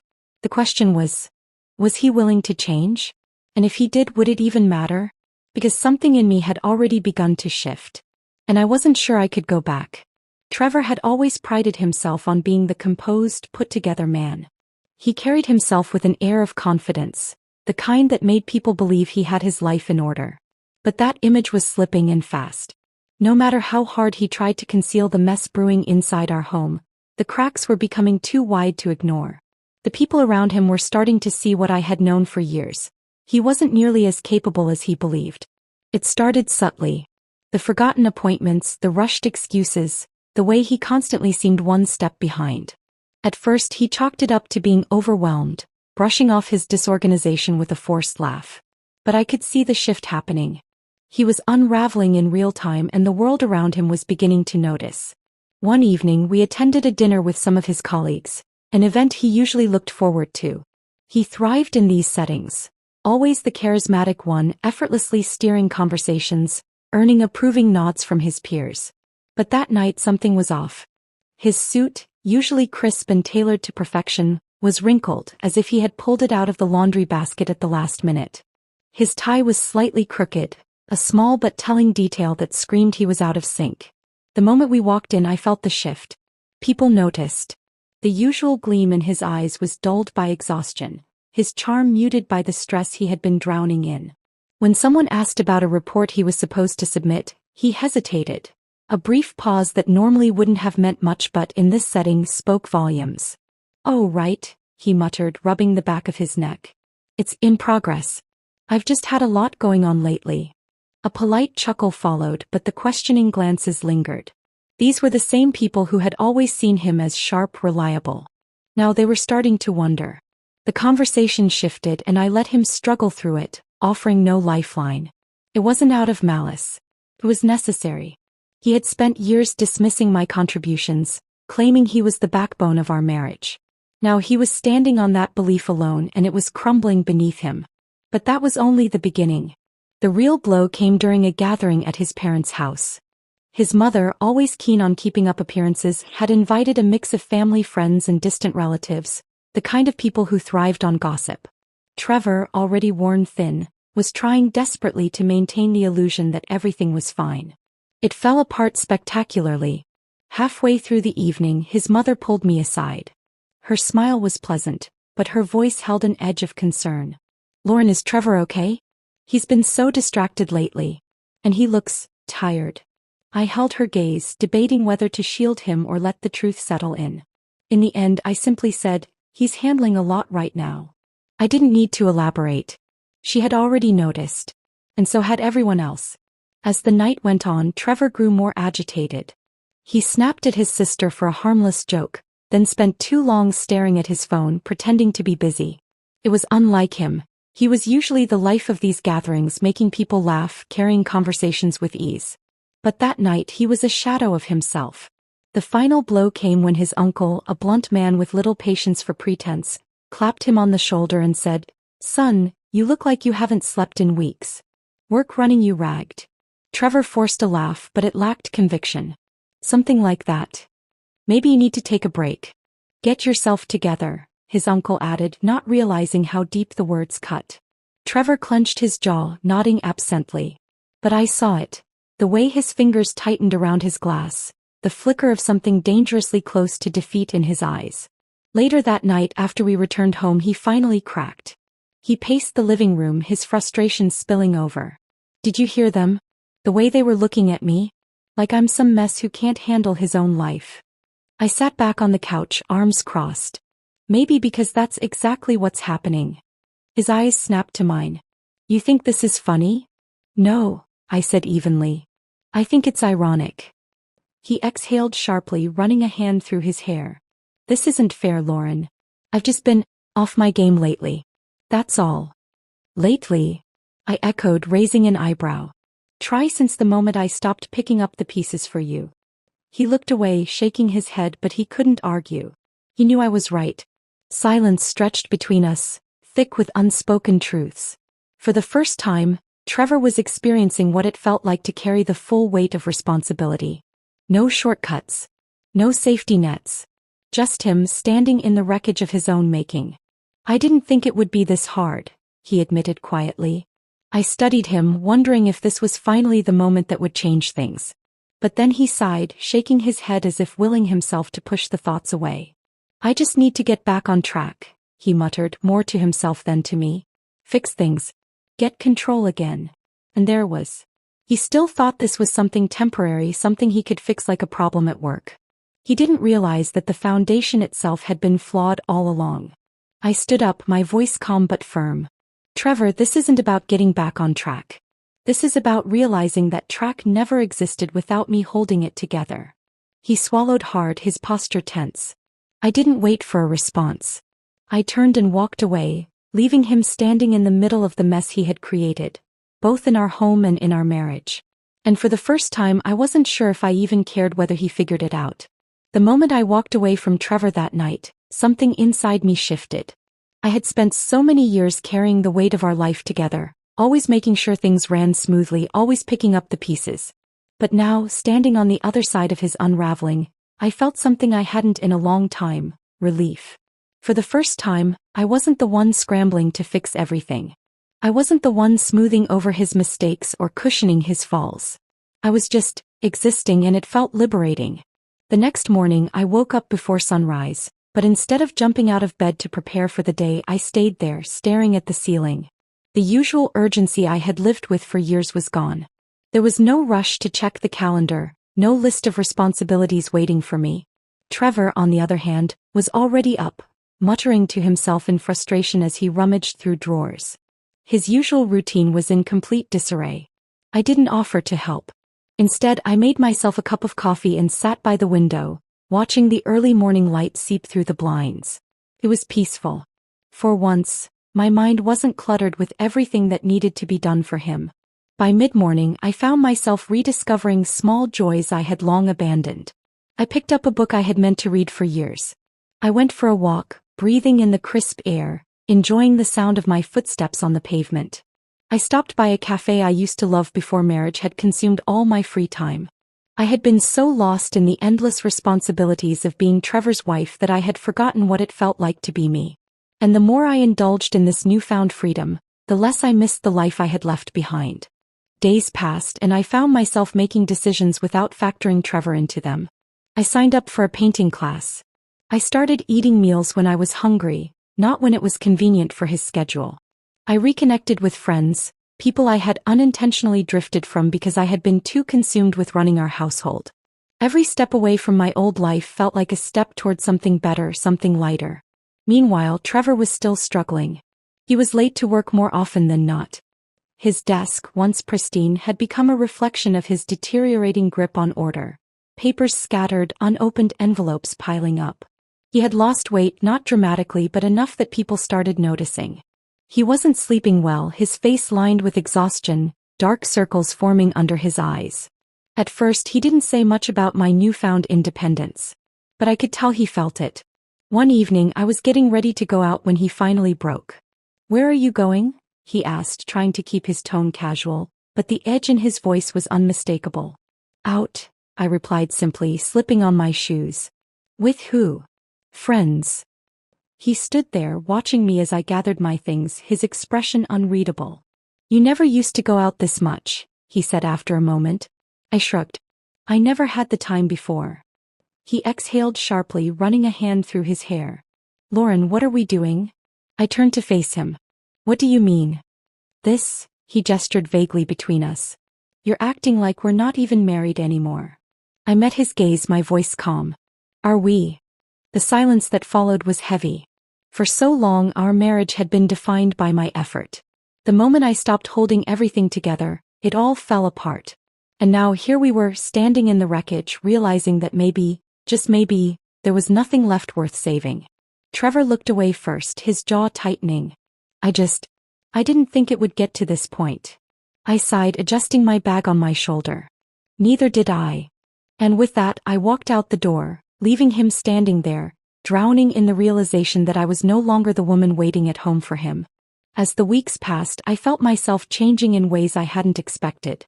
I started focusing on my own ambitions, the ones I had put on hold for the sake of our marriage. I took on new challenges, pushed myself beyond the comfortable routine I had settled into for years. I felt sharper, more in tune with myself. And for the first time I wasn't looking back. Trevor, on the other hand, was spiraling. The once confident man who had declared himself the pillar of our marriage was now barely holding himself together. He tried, in his own way, to bring things back to normal. Small gestures, awkward attempts at conversations, subtle efforts to pull me back into his world. But the problem was, I wasn't sure I wanted to go back. One evening, as I sat on the balcony of my newly rented apartment sipping tea, I received a text from him. "I miss you." I stared at the screen for a long moment, my fingers hovering over the keyboard. A few months ago, those words would have been all I needed to drop everything and rush back. But now, I set my phone aside and took another sip of tea, watching the city lights flicker in the distance. For the first time in a long time, I felt completely at peace. And I wasn't sure Trevor had a place in that peace anymore. The text message sat unread on my screen, glowing softly in the dim light of my apartment. "I miss you." 3 simple words that once had the power to undo me, to pull me back into the orbit of a man who had built his world on the assumption that I would always be there to catch him when he fell. But now they felt like an echo from a life I had left behind. I didn't respond. Not out of cruelty, but because I didn't have an answer. I didn't know if I missed him. I didn't know if there was anything left between us worth salvaging. And more than that, I wasn't sure I wanted to go back to being the woman who had once lived in his shadow, making his life easier while mine faded into the background. Days passed and the messages kept coming. Some were short. "Hey, thinking about you." Others were longer, filled with words I had once longed to hear. I know I took you for granted. I see it now. Please, can we talk? I wasn't ready. Then came the voicemail. Lauren, please. I need to see you. I don't know how to fix this, but I can't stand the way things are. I don't sleep. I don't eat. Work is falling apart and I need to talk to you. Just once. Please. The desperation in his voice was unsettling. Trevor, the man who had once boasted that he was the reason our marriage worked, was now coming undone. And for the first time, it wasn't my responsibility to pick up the pieces. I had a choice. I could ignore him, let him sit with the reality he had created, let him figure out for himself whether he was truly capable of change. Or I could meet him, hear him out, and decide once and for all whether there was anything left between us. I chose the latter. Not for him. For me. When I walked into the cafe, he was already there, sitting in the corner, fidgeting with his coffee cup. He looked different. Thinner, yes, but also smaller, as if the weight of the past few months had pressed down on him until there was nothing left of the man who had once towered over every room he entered. His eyes lit up the moment he saw me, a flicker of hope sparking in the depths of his exhaustion. I didn't rush to fill the silence between us. I let him speak first. You look good, he said, his voice rough like he hadn't spoken in days. I feel good, I replied honestly. That seemed to knock the wind out of him. He exhaled slowly, setting his cup down with a shaky hand. I don't. I waited. Lauren, He hesitated, then sighed. I messed up. I know I did. I spent years believing I was the reason things worked between us, and now I see that I was just coasting. You were doing everything and I didn't even notice. And now that you're gone, He swallowed hard. I don't know how to function without you. I studied him, choosing my words carefully. That's the problem, Trevor. You don't know how to function without me. But I had to learn how to function without you. He flinched but nodded. I know. And I hate that it took losing you to see what I had. I hate that I didn't realize sooner. But Lauren, I don't want this to be over. I want to fix things. I just don't know how. I sipped my coffee, letting his words settle. Once, I would have melted at the sincerity in his voice. But now I needed more than words. What exactly do you want to fix? I asked. Do you want me back because you love me? Or do you want me back because you need someone to make your life easier again? He looked stricken, like I had struck a nerve he wasn't prepared to face. I love you, he said quickly, almost too quickly. Love isn't just words, Trevor, I said softly. Love is showing up.